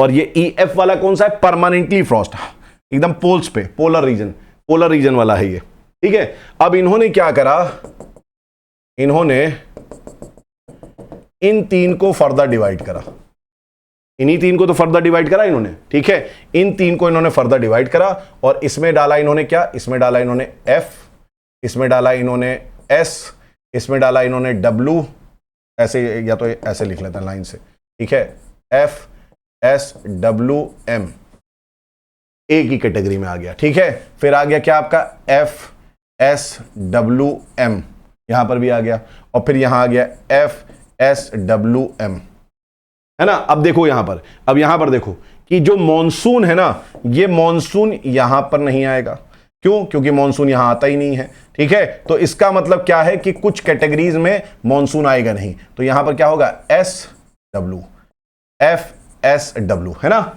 समझ में आ रही बात आपके कि नहीं।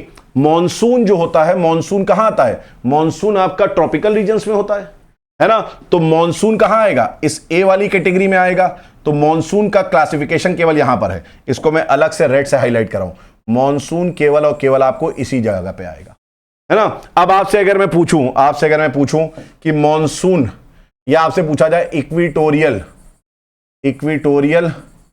वेट क्लाइमेट, आप किससे रिप्रेजेंट करेंगे, इक्विटोरियल वेट क्लाइमेट आप किससे रिप्रेजेंट करेंगे। तो इक्विटोरियल के लिए आप ए यूज करोगे, इक्वेटर कौन से वाले बेल्ट पे आ रहा है, ए पे आ रहा है, तो आप कहेंगे सर इसके लिए हम ए यूज करेंगे, बड़ा वाला ए, ठीक है। अब इक्वेटर पे क्या विंटर्स में बारिश नहीं होती है या समर्स में बारिश नहीं होती है, तो आप कहेंगे कैसी बात करें सर, इक्वेटर ऐसी जगह है जहां पर हमेशा बारिश होती है। तो यहां पर सर आपको यूज करना है क्या, स्मॉल एफ। तो इक्वेटोरियल क्लाइमेट के लिए आपने क्या यूज कर लिया, स्मॉल ए, आपका बिग ए और स्मॉल एफ, ठीक है। तो ए एफ इसकी कैटेगरी हो गई। अब आपसे अगर कोई बोलता है कि सर अगर आपसे बताना हो आपको क्या, मॉनसून टाइप, तो मॉनसून जो आता है ना, मॉनसून टाइप क्लाइमेट, मॉनसून कहां आता है, तो आप कहेंगे सर मॉनसून जो है वो ट्रॉपिकल रीजन्स में आता है, तो ए आ जाएगा सबसे पहले, यहां क्या आ जाएगा, ए आ जाएगा, आपने ए लिख लिया, ठीक है। और मॉनसून के लिए स्पेशल क्या बनाया गया, एम कैटेगरी बनाई गई। तो ए एम जो है ये किसको रिप्रेजेंट करेगा, ये मॉनसून को रिप्रेजेंट, ठीक है, किसको रिप्रेजेंट करेगा, मॉनसून को रिप्रेजेंट करेगा, ठीक है। अच्छा, यहां पर एक कैटेगरी ऐसी है जो बड़ी इंटरेस्टिंग है, जैसे सवाना टाइप ऑफ क्लाइमेट जो है, ये ग्रासलैंड टाइप ऑफ क्लाइमेट भी है, सवाना क्लाइमेट, ठीक है। और सवाना यहां पर भी आ सकता है।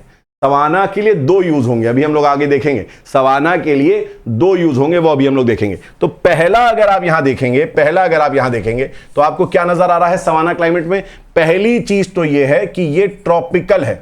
सवाना क्या है आपका, सवाना जो है आपका ये ट्रॉपिकल है, ठीक है सर, बहुत बढ़िया बात है, ट्रॉपिकल है।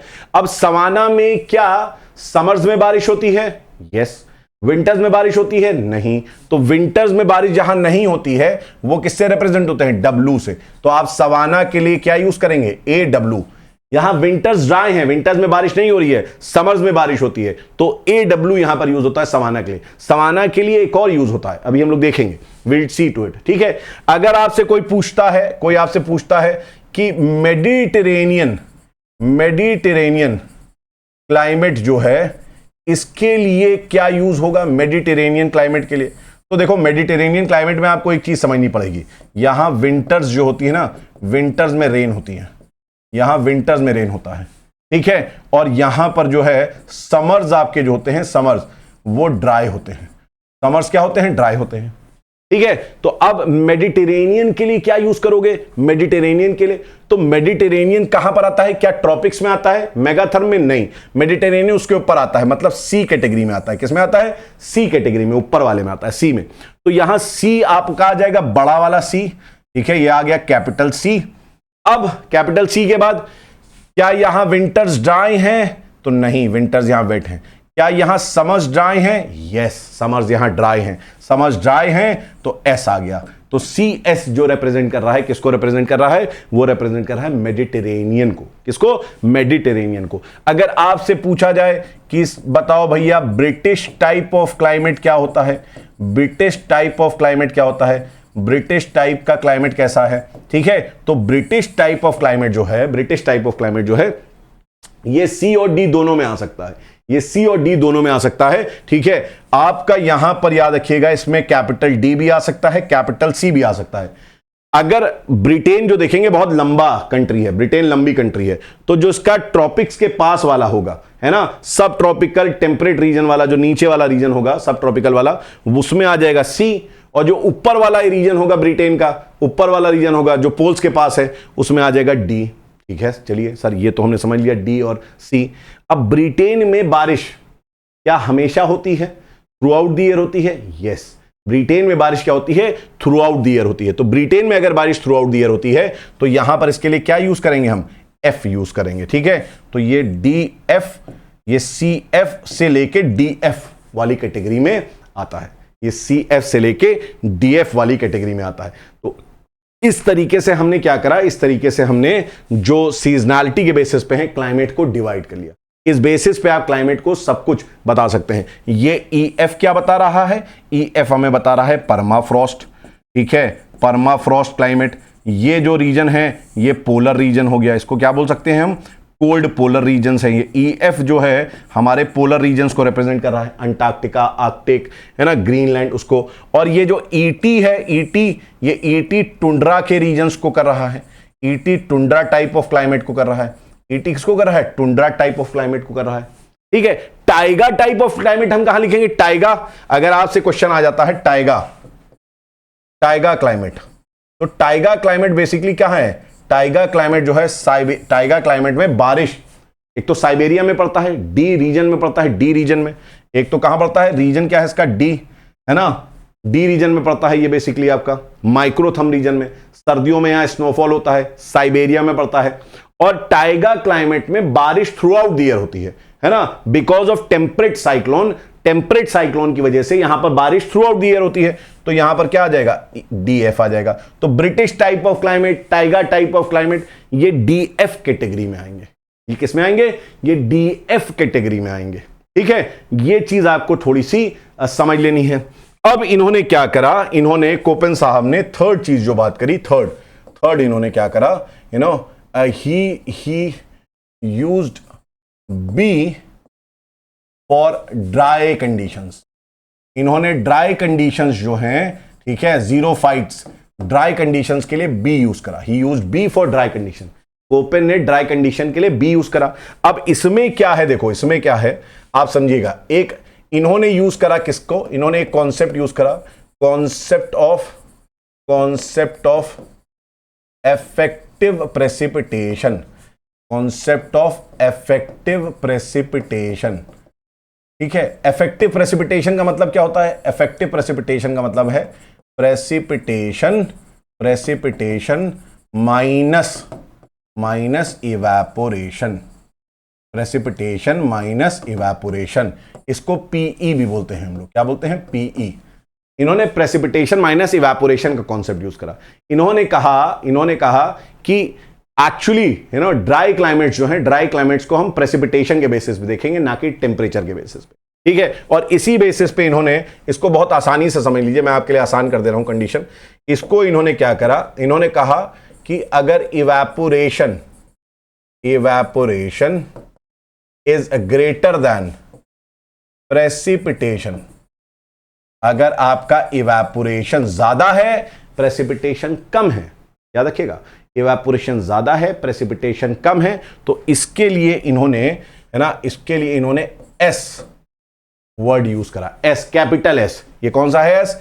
This is capital S, capital S इन्होंने यूज करा, ठीक है। और ये कैपिटल एस डिनोट करता है स्टेपीज ग्रासलैंड को। ये किसको करता है डिनोट? स्टेपीज ग्रासलैंड को। मतलब कि एस इन्होंने ग्रासलैंड के लिए करा, ठीक है। एस किसके लिए करा? ग्रासलैंड के लिए करा। दूसरी कंडीशन यहां पर, अगर इवेपोरेशन, ठीक है, प्रेसिपिटेशन से बहुत बहुत बहुत ज्यादा है, ठीक है, प्रेसिपिटेशन, बारिश बहुत कम हो रही है और इवेपोरेशन खूब ज्यादा हो रहा है, तो उसके लिए इन्होंने वर्ड यूज करा क्या? डब्लू। क्या यूज करा? डब्लू। डब्लू जो है एक्चुअली वर्ड होता है वुर्स्ट, ठीक है, एक वर्ड होता है वुर्स्ट या वर्स्ट, ठीक है। ये जर्मन वर्ड है जिसका मतलब होता है ड्राई, एक जर्मन वर्ड है वुर्स्ट, उसके लिए इन्होंने यूज करा जिसको बोलते हैं ड्राई, है ना। तो ये जो डब्लू है, ये डब्लू बेसिकली बताता है क्या? एरिड रीजन को, ये बताता है बेसिकली डेजर्ट्स को। तो डेजर्ट्स के लिए इन्होंने क्या यूज करा? डेजर्ट्स के लिए इन्होंने यूज करा क्या? डेजर्ट्स के लिए यूज करा इन्होंने डब्लू, ठीक है। तो इस तरीके से अब आपके पास क्या हो गया ड्राई कंडीशंस में? अब आपके पास ड्राई कंडीशंस में कितने आपके क्लाइमेट्स हो गए? तो 2 क्लाइमेट्स हो गए। क्या? एक है आपका बी डब्लू जो कि रिप्रेजेंट कर रहा है किसको? डेजर्ट को। रिप्रेजेंट किसको कर रहा है? ये रिप्रेजेंट कर रहा है डेजर्ट को, ठीक है। और एक आपका है वो है क्या? B S. ये बी एस किसको रिप्रेजेंट कर रहा है? ग्रास लैंड को कर रहा है। किसको कर रहा है? ग्रास लैंड को कर रहा है, ठीक है, ग्रास लैंड को कर रहा है। अब आप कहेंगे, आपके दिमाग में आएगा सर डेजर्ट तो ठंडे भी होते हैं, कूलर होते हैं, थोड़े से कूलर डेजर्ट्स होते हैं, और कुछ डेजर्ट्स हॉट डेजर्ट होते हैं, तो इसमें से हम कैसे मान लें कौन सा डेजर्ट है? बी डब्ल्यू, है ना। और आप कहेंगे सर टेम्परेट ग्रासलैंड्स होते हैं, प्रेरी, पंपास, सर ये सब तो टेम्परेट ग्रासलैंड है। और कुछ होते हैं सर सवाना, कैंपॉस ब्राजील का, सर वो अलग किस्म के होते हैं। तो सर हम इनको कैसे डिफरेंशिएट करेंगे, इनको कैसे हम समझेंगे? तो एक और यहां पर कोडिंग करी गई, एक और यहां पर इन्होंने कोडिंग करी, ठीक है, इसमें फर्दर कोडिंग करी। और फर्दर कोडिंग में क्या करा इन्होंने 2 वर्ड यूज करे, एच और वर्ड यूज करा के, ठीक है, के और एच, ठीक है। के का मतलब होता है हॉट, के का मतलब होता है हॉट, और ये के जो है, सॉरी एच का मतलब होता है hot, I am really sorry, H का मतलब होता है हॉट, और के का मतलब होता है कल्ट। कल्ट जो होता है, कल्ट भी आगे एक जर्मन टर्म है, इसका मतलब होता है कूलर। याद रखना, एक वर्ड क्या यूज करा मैंने? कूलर वर्ड यूज करा, कोल्ड नहीं करा, कूलर, ठीक है। ऐसे ही यहां पर भी इन्होंने एच वर्ड यूज करा, एच मतलब हॉट, यहां हॉट का मतलब है ट्रॉपिकल, यहां हॉट का मतलब है ट्रॉपिकल डेजर्ट्स, है ना। और यहां इन्होंने यूज करा के और स्मॉल के, ये स्मॉल के हैं, याद रखिएगा, स्मॉल के स्मॉल एच, स्मॉल के स्मॉल एच, ठीक है। इसका मतलब होता है क्या? इसका मतलब होता है कूलर, इसका मतलब होता है कूलर। ये हो गया आपके क्या? Temperate grasslands. ये क्या बताएंगे? Temperate grasslands. तो इस तरीके से ग्रासलैंड्स भी इन्होंने क्या करा? ग्रासलैंड्स को भी इन्होंने बांट दिया। तो बेसिकली अब अगर हम देखें तो हमारे पास क्या है? बी डब्ल्यू, ठीक है। अगर हम कह दे रहे हैं बी डब्ल्यू एच, तो ये क्या बता रहा है? ट्रॉपिकल डेजर्ट्स को बता रहा है, ठीक है। अगर हम कह रहे हैं बी डब्ल्यू के स्मॉल, ये बता रहा है हमारे कूलर डेजर्ट्स को, कूलर डेजर्ट्स को। ये क्या बता रहा है? ये बता रहा है हॉट डेजर्ट्स को, ठीक है, ये बता रहा है कूलर डेजर्ट्स को। फिर अगर हमने कहा बी एस एच, तो ये बता रहा है ट्रॉपिकल ग्रासलैंड्स को। ये किसको बता रहा है? ये बता रहा है ट्रॉपिकल ग्रास लैंड्स को बता रहा है यहां पर, ठीक है। और अगर हमने यहां पर लिखा बी एस के, तो ये बी एस के किसको बताएगा? तो ये बी एस के जो है ये बता रहा है टेम्परेट ग्रासलैंड्स को। किसको बता रहा है? ये बता रहा है बेटा टेम्परेट ग्रासलैंड्स को, ठीक है। तो इस तरीके से हमने बी कैटेगरी, जो ड्राई कंडीशन है बी वाला, बी को भी हमने देख लिया, ठीक है। तो बी में 3 कैटेगरी हैं, बी में 2 कैटेगरी हैं, डब्ल्यू और एस, ठीक है। बी में क्या है? डब्ल्यू और एस, और एस को फर्दर बांट दिया एच और के में, डब्ल्यू को फर्दर बांट दिया एच और के में। तो इस तरीके से हमने क्या करा? इस तरीके से हमने बहुत सारे क्या देखे कि कैसे कोपेन ने क्लाइमेट्स को करा। अच्छा, एक चीज समझिएगा, एक चीज आपके दिमाग में होनी चाहिए, ठीक है, जब हम बात कर रहे हैं डेजर्ट्स की, जब हम बात कर रहे हैं किसकी, डेजर्ट्स की, ठीक है, तो आपका एक डेजर्ट जो होता है इसको हम बोलते हैं ट्रॉपिकल डेजर्ट्स, ठीक है। एक डेजर्ट जो होते हैं ये होते हैं आपके कोल्ड डेजर्ट्स, ये कैसे होते हैं, कोल्ड डेजर्ट्स होते हैं, ठीक है। और एक डेजर्ट्स आपके होते हैं वो होते हैं कूलर डेजर्ट्स। कौन से डेजर्ट्स, कूलर, ना ही कोल्ड ना ही हॉट, कूलर डेजर्ट्स। अब ट्रॉपिकल डेजर्ट्स के बारे में बात करें जैसे हम, तो ट्रॉपिकल डेजर्ट्स हमेशा हॉट होते हैं, दे आर ऑलवेज हॉट, ठीक है। तो ये क्या है, BWH वाले हैं। BWH वाले में कौन कौन से आ जाएंगे, तो आपका आ जाएगा अटाकामा, अटाकामा डेजर्ट, ठीक है। इसमें आ जाएगा आपका सहारा डेजर्ट, सहारा डेजर्ट आ जाएगा, ठीक है। इसमें आपका आ जाएगा अरेबियन डेजर्ट्स, अरेबियन डेजर्ट्स, ठीक है। इसमें आ जाएगा Thar desert, Thar desert, India का ग्रेट थार डेजर्ट है ना।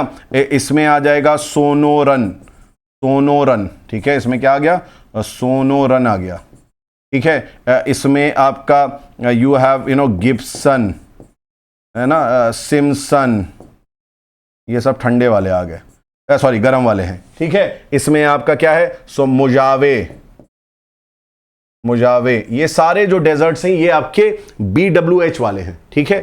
फिर आपके ये फिर आपके कौन से आते हैं, फिर आपके आते हैं you have cold deserts. Cold deserts are nothing but your Antarctica, ठीक है। और since Arctic is also frozen, Arctic भी फ्रोजन है इसलिए आर्कटिक, ये कोल्ड डेजर्ट्स हैं। अब कूलर डेजर्ट्स कौन से होते हैं, कूलर डेजर्ट्स बेसिकली जो होते हैं कॉन्टिनेंटलिटी वाले होते हैं। ये कूलर डेजर्ट्स जो होते हैं ये कॉन्टिनेंटल डेजर्ट्स भी कहते हैं इनको, इनको क्या बोलते हैं, कॉन्टिनेंटल डेजर्ट्स। ये कूलर डेजर्ट्स जो हैं ये कॉन्टिनेंटल डेजर्ट्स हैं, they are far from the sea, इसलिए इनका फॉर्मेशन हुआ है, ठीक है। कौन कौन से हैं, यू हैव काराकुम डेजर्ट है ना, Karakum desert, you have Kyzylkum, Kyzylkum desert, Kyzylkum desert, ठीक है। यहां पर है you have Gobi desert, Gobi desert, Gobi desert है आपका, ठीक है, गोबी डेजर्ट है।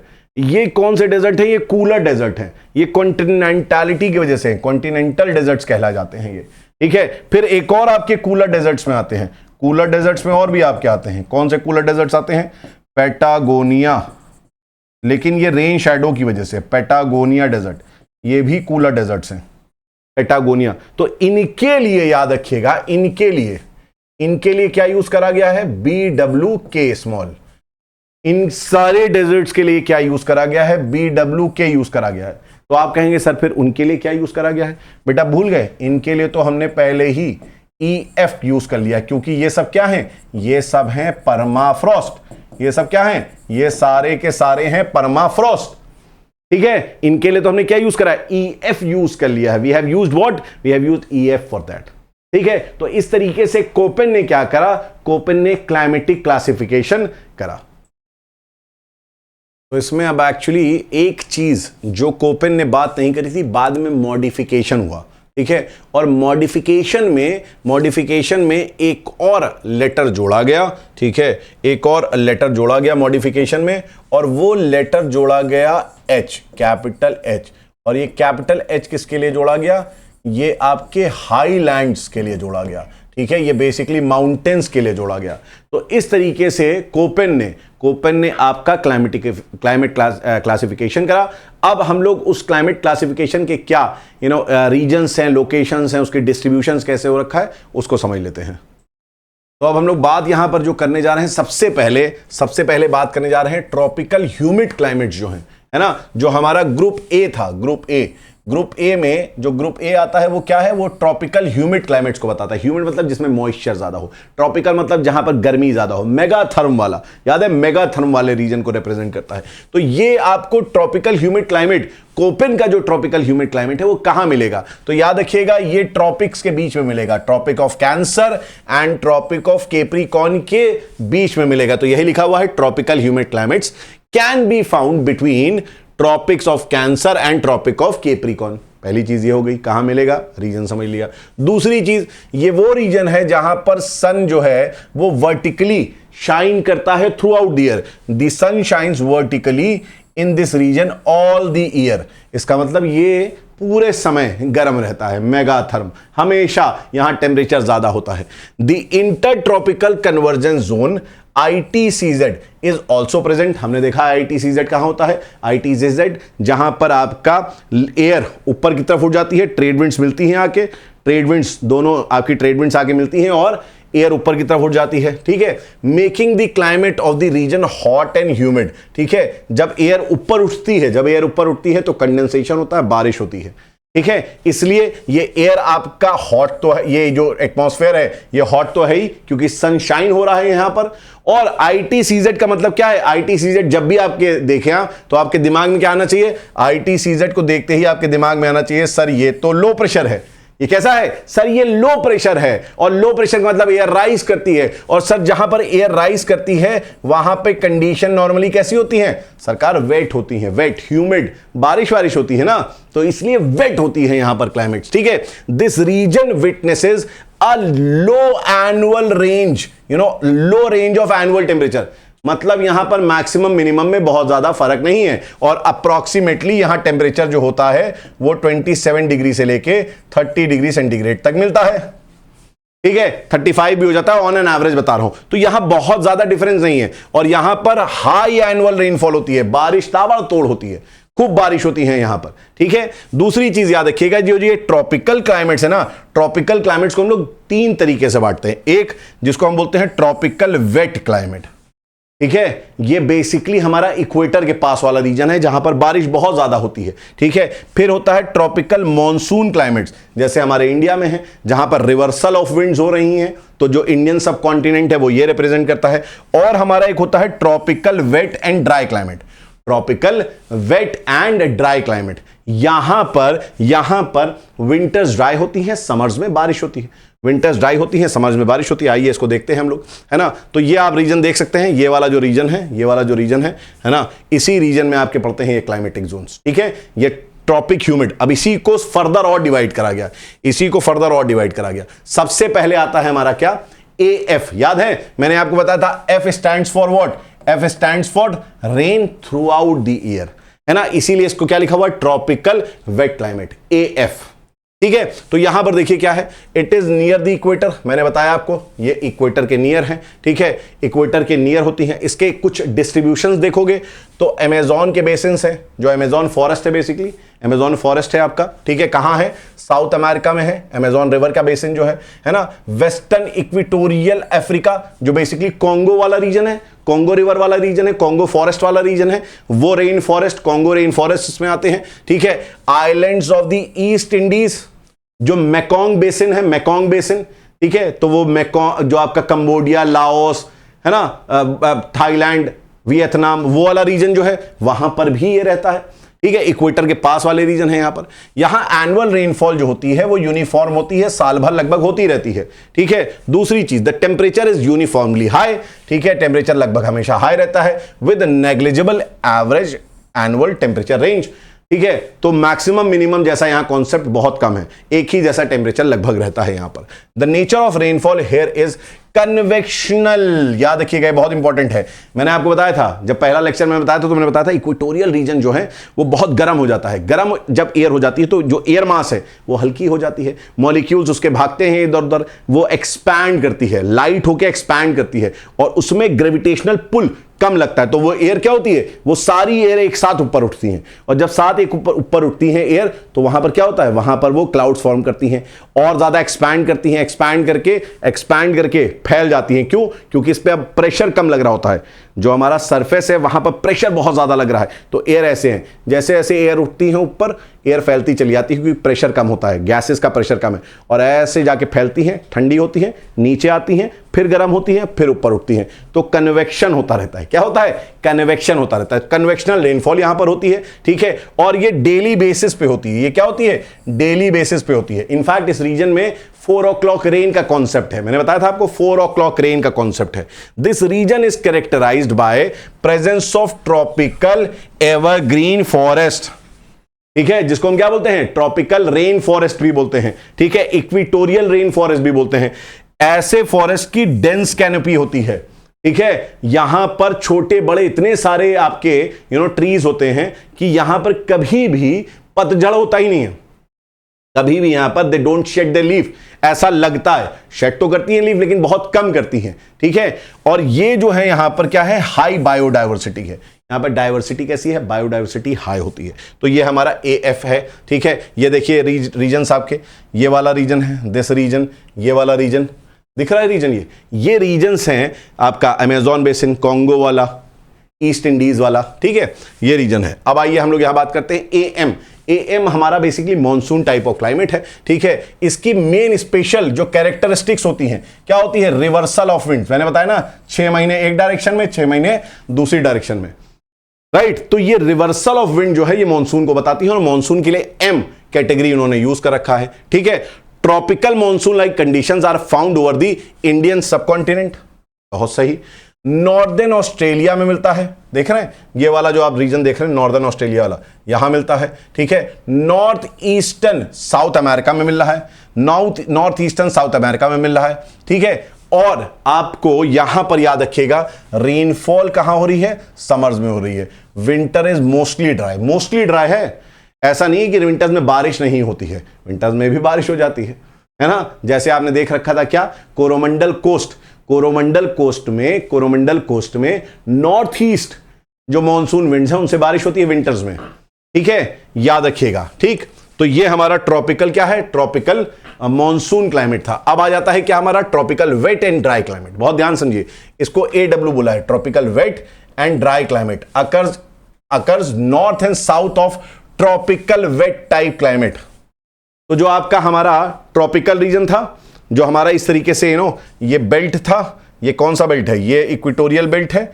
इस वाले बेल्ट के ये नॉर्थ और साउथ में मिलता है, ये नॉर्थ और साउथ में मिलता है, ठीक है। जैसे AW climate is found to the north and south of Amazon forest in Brazil as well as adjacent part of Bolivia and Paraguay in South America, Sudan and Central Africa। तो ये देख रहे हो तुम, ये वाला जो रीजन है ना, ये वाला रीजन, इधर वाला जो रीजन, ये वाला जो रीजन है, यहां वाला रीजन, इधर वाला जो रीजन है, ये वाला जो रीजन है, ये रीजन्स क्या हैं, ये रीजन्स आपके हैं wait and dry climate.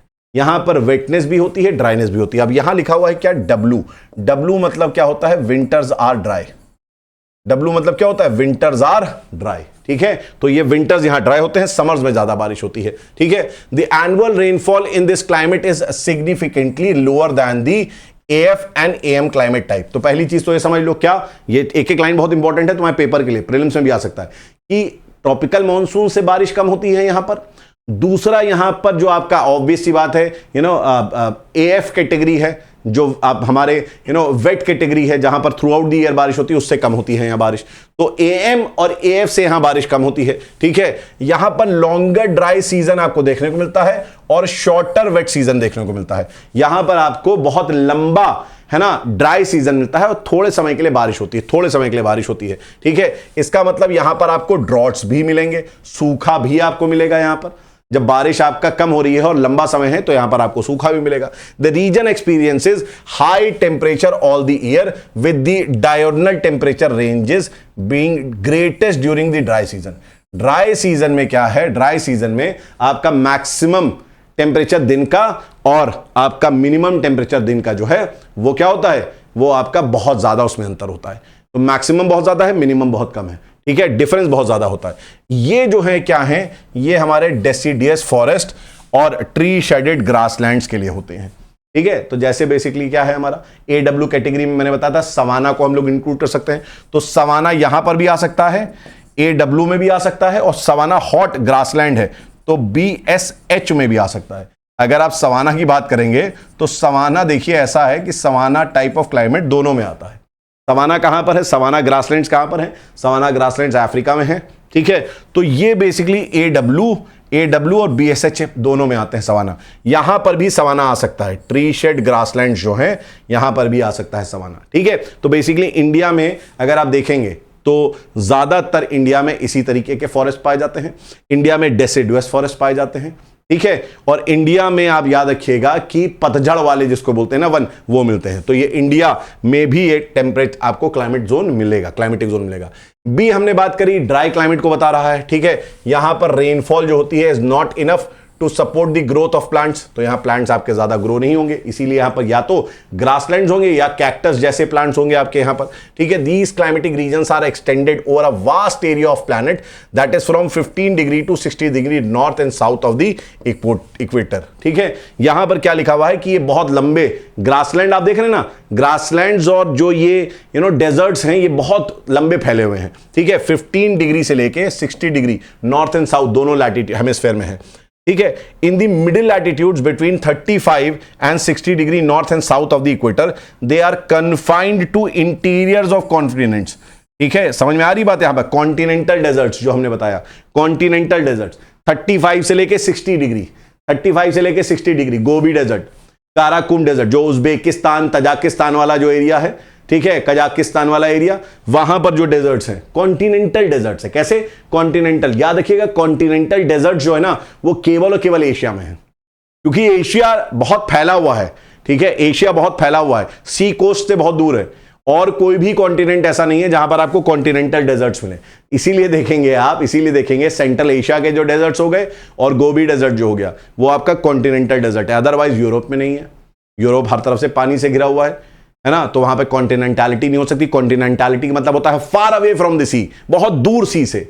America में ऐसा नहीं है, उस लैटिट्यूड में अमेरिका इस तरीके से है, वी शेप में है। साउथ अमेरिका बहुत पतला है, अफ्रीका बहुत पतला है, ऑस्ट्रेलिया बहुत छोटा है, ठीक है। तो ये आपको केवल और केवल एशिया में मिलता है, ठीक है। यहां पर देखिए लिखा हुआ है, ये वो वाले पार्ट्स हैं कॉन्टिनेंट जहां पर maritime humid winds do not reach and are frequently surrounded by mountains, ठीक है। फिर इसके बाद क्या है, देखिए सब ट्रॉपिकल स्टेपी, और यहां पर दो टाइप के हैं स्टेपी, ठीक है। BSH ये क्या है, हॉट, और यहां पर क्या है BWH ये भी हॉट डेजर्ट है, ठीक है। तो यहां पर लिखा हुआ है both types of climate have common temperature and precipitation characteristics, लगभग बराबर होते हैं, लगभग बराबर होते हैं। The subtropical steppe is situated in the transition zone of the humid and dry climate, humid and dry climate में होता है, and receives little more rainfall than the deserts. Desert से थोड़ी ज्यादा बारिश होती है, बहुत ज्यादा बारिश नहीं होती है, 50 to 60 सेंटीमीटर एनुअली बारिश होती है, और डेजर्ट में 25 सेंटीमीटर से कम होती है, ठीक है। Which supports the growth of sparse grassland, इतनी बारिश होती है कि पेड़ नहीं केवल घास ही उग सकते हैं, इतनी बारिश में केवल घास ही हो सकते हैं। जो आपकी 50 से 60 सेंटीमीटर की बारिश होती है उसमें घास उग सकते हैं, पेड़ नहीं हो सकते हैं। और डेजर्ट में तो 25 सेंटीमीटर से कम है, वहां तो कुछ भी नहीं उग पाता, कैक्टस जैसे बस पेड़ वहां पर उग पाते हैं, ठीक है। The rainfall in this climatic region is highly variable and the variability in rainfall often causes famine in steppe regions, ठीक है। भुखमरी यहां पर आ जाती है, सूखा पड़ जाता है, बारिश जो है वो बारिश बहुत फ्लक्चुएट करती है, बहुत ज्यादा बारिश वैसे होती नहीं है। फॉग इज कॉमन, फॉग यहां पर कोस्टल रीजन्स जो होते हैं, कोस्टल डेजर्ट जो होते हैं वहां पर आपके फॉग कॉमन होते हैं। कोस्टल डेजर्ट्स जैसे अटाकामा, जैसे सहारा, ठीक है, जैसे नामिब डेजर्ट साउथ अफ्रीका का, जैसे मोजावे, जैसे सोनोरन, ये सब क्या है, कोस्टल डेजर्ट्स हैं, कोस्टल कोस्ट के पास है। यहां जो कोस्टल डेजर्ट्स हैं फॉग इसलिए मिलती है क्योंकि आपने पढ़ना है आगे क्या कि कोल्ड करंट्स यहां चलती हैं, कोल्ड करंट्स यहां पर वार्म करंट से मिलती हैं आके, ठीक है। इसकी वजह से these climatic regions are classified as mid latitude cold steppes. इनको हम क्या बोलते हैं, मिड लैटिट्यूड कोल्ड स्टेपीज बोलते हैं, ठीक है, जिसको बोलते हैं क्या BSK मैंने बताया ना अभी आपको। और mid latitude cold desert, cold desert याद है, mid latitude cold desert BWK, continentality वाला जो हमने बात आपको बताई, ठीक है। तो ये वो देखिए वो रीजन दिखा रहे हैं, ये क्या है, डेजर्ट्स के रीजन है, सारे डेजर्ट्स के रीजन है, ग्रासलैंड्स के रीजन है, ठीक है। ये डेजर्ट्स और ग्रासलैंड के रीजन है। अब यहां पर वार्म टेम्परेट क्लाइमेट की अगर हम बात करें, वार्म टेम्परेट क्लाइमेट, तो वार्म टेम्परेट क्लाइमेट किसको बताता है, सी को रिप्रेजेंट करता है, सी को रिप्रेजेंट करता है, ठीक है। ये क्लाइमेट जो है आपके 30 डिग्री से लेके 50 डिग्री लैटिट्यूड के बीच में मिलते हैं। ये क्लाइमेट्स आपको ईस्टर्न और western margins of the continents में मिलते हैं, है ना। ये क्लाइमेट्स आप देख सकते हैं यहां पर, कैन यू सी, ये क्लाइमेट यहां पर, can you see this, can you see this, है ना, ये देख रहे हो सब, ये सारे क्लाइमेट्स आपको वेस्टर्न और आपके ईस्टर्न मार्जिन में मिलते हैं। आइए इसको और ज्यादा डीप देखते हैं, ठीक है। अब देखिए यहां पर इन्होंने ए यूज कर रखा, ए, है ना, ये जो ए कैटेगरी है, ये ABC कैटेगरी इन्होंने, अब कॉपन के बारे में थोड़ा सा यही बता दे रहा हूं मैं आपको, कॉपन ने फर्दर सी एंड जो डी कैटेगरी है, कॉपन ने जो सी एंड डी कैटेगरी है, ठीक है, सी एंड डी कैटेगरी, इनको फर्दर बांटा था। इनको फर्दर कैसे बांटा, देखो ये था हमारा, this was A, this was a C, this was a D, this was E, ठीक है। ई को हमने बांट दिया किसमें, ई एफ में, और ई टी में बांट दिया। डी में यहां पर क्या करा गया, इन्होंने इस तरीके से सी और डी को बांटा, A B C, A B C. सी वाला जो है सबसे कूल है, ए वाला क्या है, सबसे गर्म एरिया है।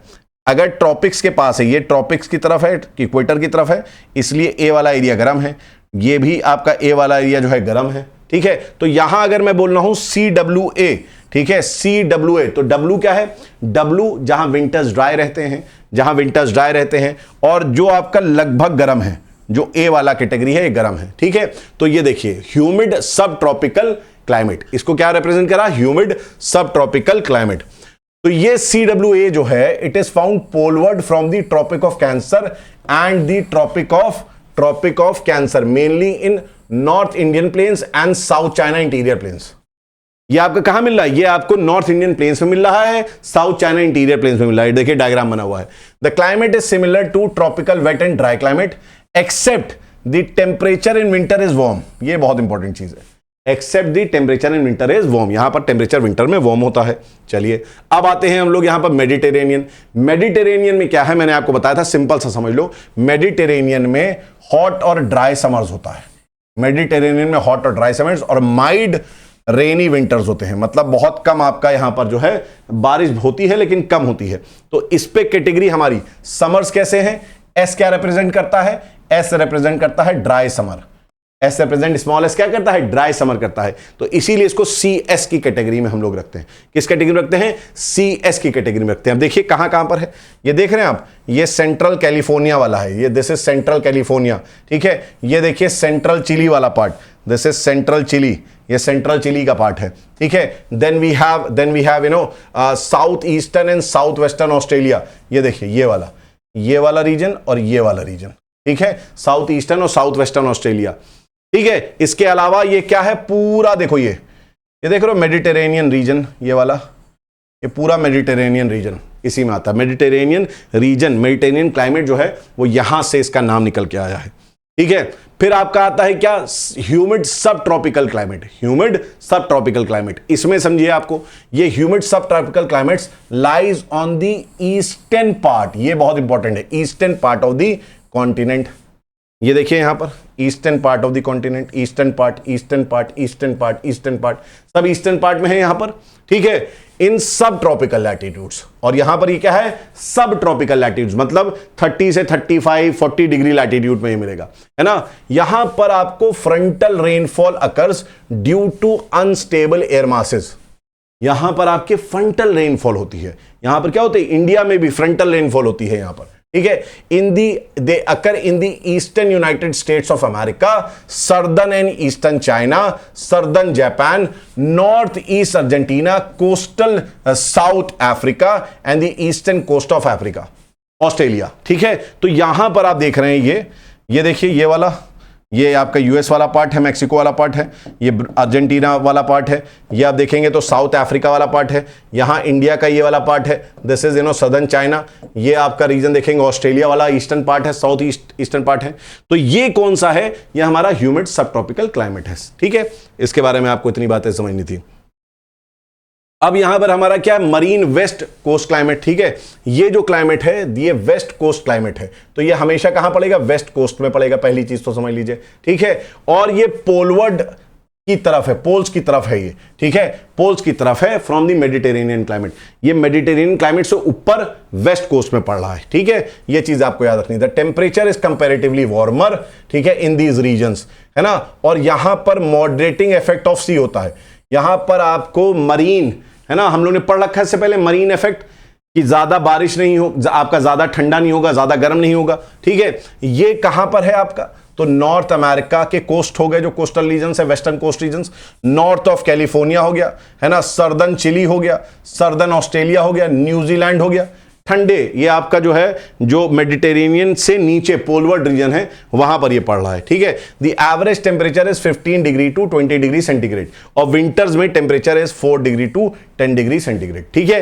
Precipitation varies from 50 to 250 centimetre, तो ठीक ठाक बारिश यहां पर हो जाती है, ठीक। तो ये वाला रीजन देखिए आप, दिस इज द रीजन, ये वाला रीजन है, then you have this region is there, then you have this, you know, this region is there, है ना। ये ब्रिटिश टाइप ऑफ क्लाइमेट को बेसिकली रिप्रेजेंट करता है ना। यहां पर दिस इज द रीजन, है ना। ये रीजन है आपका न्यूजीलैंड वाला रीजन है, ये सारे रीजन्स हैं जो इसको रिप्रेजेंट करते हैं, ठीक है। Cold climate with dry winters, cold climate with dry winter, cold climate D, dry winters, ठीक है। ये कहां पर है आपका, मेनली नॉर्थ ईस्टर्न एशिया, याद रखिएगा ये कहां है, नॉर्थ ईस्टर्न एशिया, मतलब हमारा साइबेरिया वाला जो रीजन है, साइबेरिया वाला रीजन, ठीक है। Monsoon like reversal of wind occurs in this region, बहुत इंपॉर्टेंट चीज है, मॉनसून, है ना, मॉनसून जैसी विंड्स यहां पर चलती हैं, है ना। Anti cyclonic conditions develop in winters, winters बहुत ठंडा हो जाता है, एयर नीचे की तरफ गिरती है, एयर नीचे की तरफ गिरती है, हाई प्रेशर डेवलप होता है, बारिश नहीं होती है,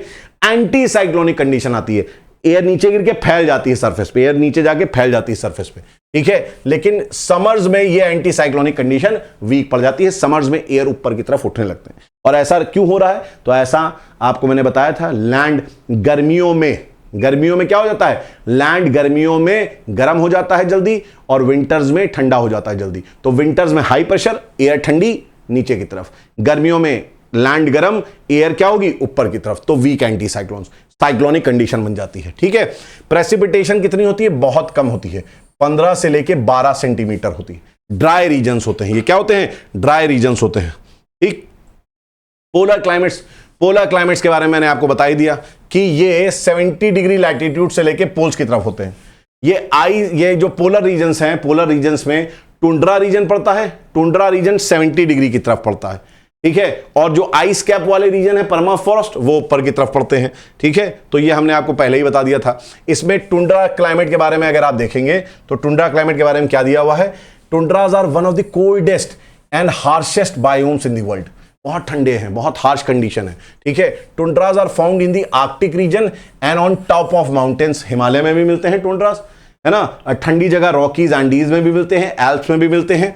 दीज आर ट्रीलेस बायोम्स, ये मैंने पहले ही बताया था, यहां पर आपको क्या है, ट्रीलेस बायोम्स हैं, लाइकेंस, मोजेस, ये सब मिलते हैं। Are characterised by high wind speed and scanty rainfall, बारिश बहुत ज्यादा नहीं होती है, ठीक है, scanty rainfall. Here the soil is frozen permanently and is known as permafrost, क्या कहलाते हैं, परमाफ्रॉस्ट। देखो परमाफ्रॉस्ट रीजन, टुंड्रा यहां पर लिखा हुआ है, लेकिन मैं आपको एनसीईआरटी के अलावा बता दे रहा हूं कि permafrost region basically ice cap regions होते हैं, ठीक है। जो आइस कैप रीजन्स होते हैं वो ज्यादा आपके परमाफ्रॉस्ट रीजन्स कहलाते हैं, जो परमानेंटली फ्रॉस्ट रहते हैं। हियर दी टेम्परेचर, अब आ गया आपका आइस कैप क्लाइमेट, ठीक है। ये सब मैं आपको बता चुका हूं, बस इसको लिखा हुआ इन्होंने वर्ड्स में। The temperature does not exceed 0 degree centigrade, मैंने पहले ही बताया था कि इनमें टेम्परेचर जो होता है 0 डिग्री से हमेशा कम होता है, समर्स में भी, इवन इन समर्स, वही चीज है आइसोथर्म वाला कॉन्सेप्ट, ठीक है। Receives very little rainfall, dry conditions होती है, and the climatic regions occurs over the interior of Greenland and Antarctica, ठीक है, ग्रीनलैंड और अंटार्कटिका, ठीक है। तो ये जो हम लोग ने आज पढ़ा, ये जो मैंने आपको बताई चीजें, इस पीपीटी में जो आपके पॉइंट्स लिखे हुए हैं, एनसीईआरटी में जो पॉइंट्स लिखे हुए हैं, उसको बहुत ध्यान से पढ़िएगा। जो इसका सबसे टफ पार्ट है वो मैंने आपको समझा दिया, बाकी ये सारे पार्ट्स तो क्या हैं, these are factual in nature. इसको समझ के जो मैंने कॉन्सेप्ट बताया है, देखोगे, मैप में पढ़ोगे, एटलस में समझोगे, you will understand each and everything. और अगर आज की क्लास जो कोपेन का क्लाइमेटिक क्लासिफिकेशन लोगों को समझ में नहीं आता, वो ACDE ये सब क्या है, अगर आपको आज समझ में आया है तो जरूर लिखिएगा सर मजा आया, ताकि हम लोग को भी पता चले कि आपको वीडियोस अच्छी लग रही हैं कि नहीं। आज के लिए इतना ही, thank you, take care, bye bye.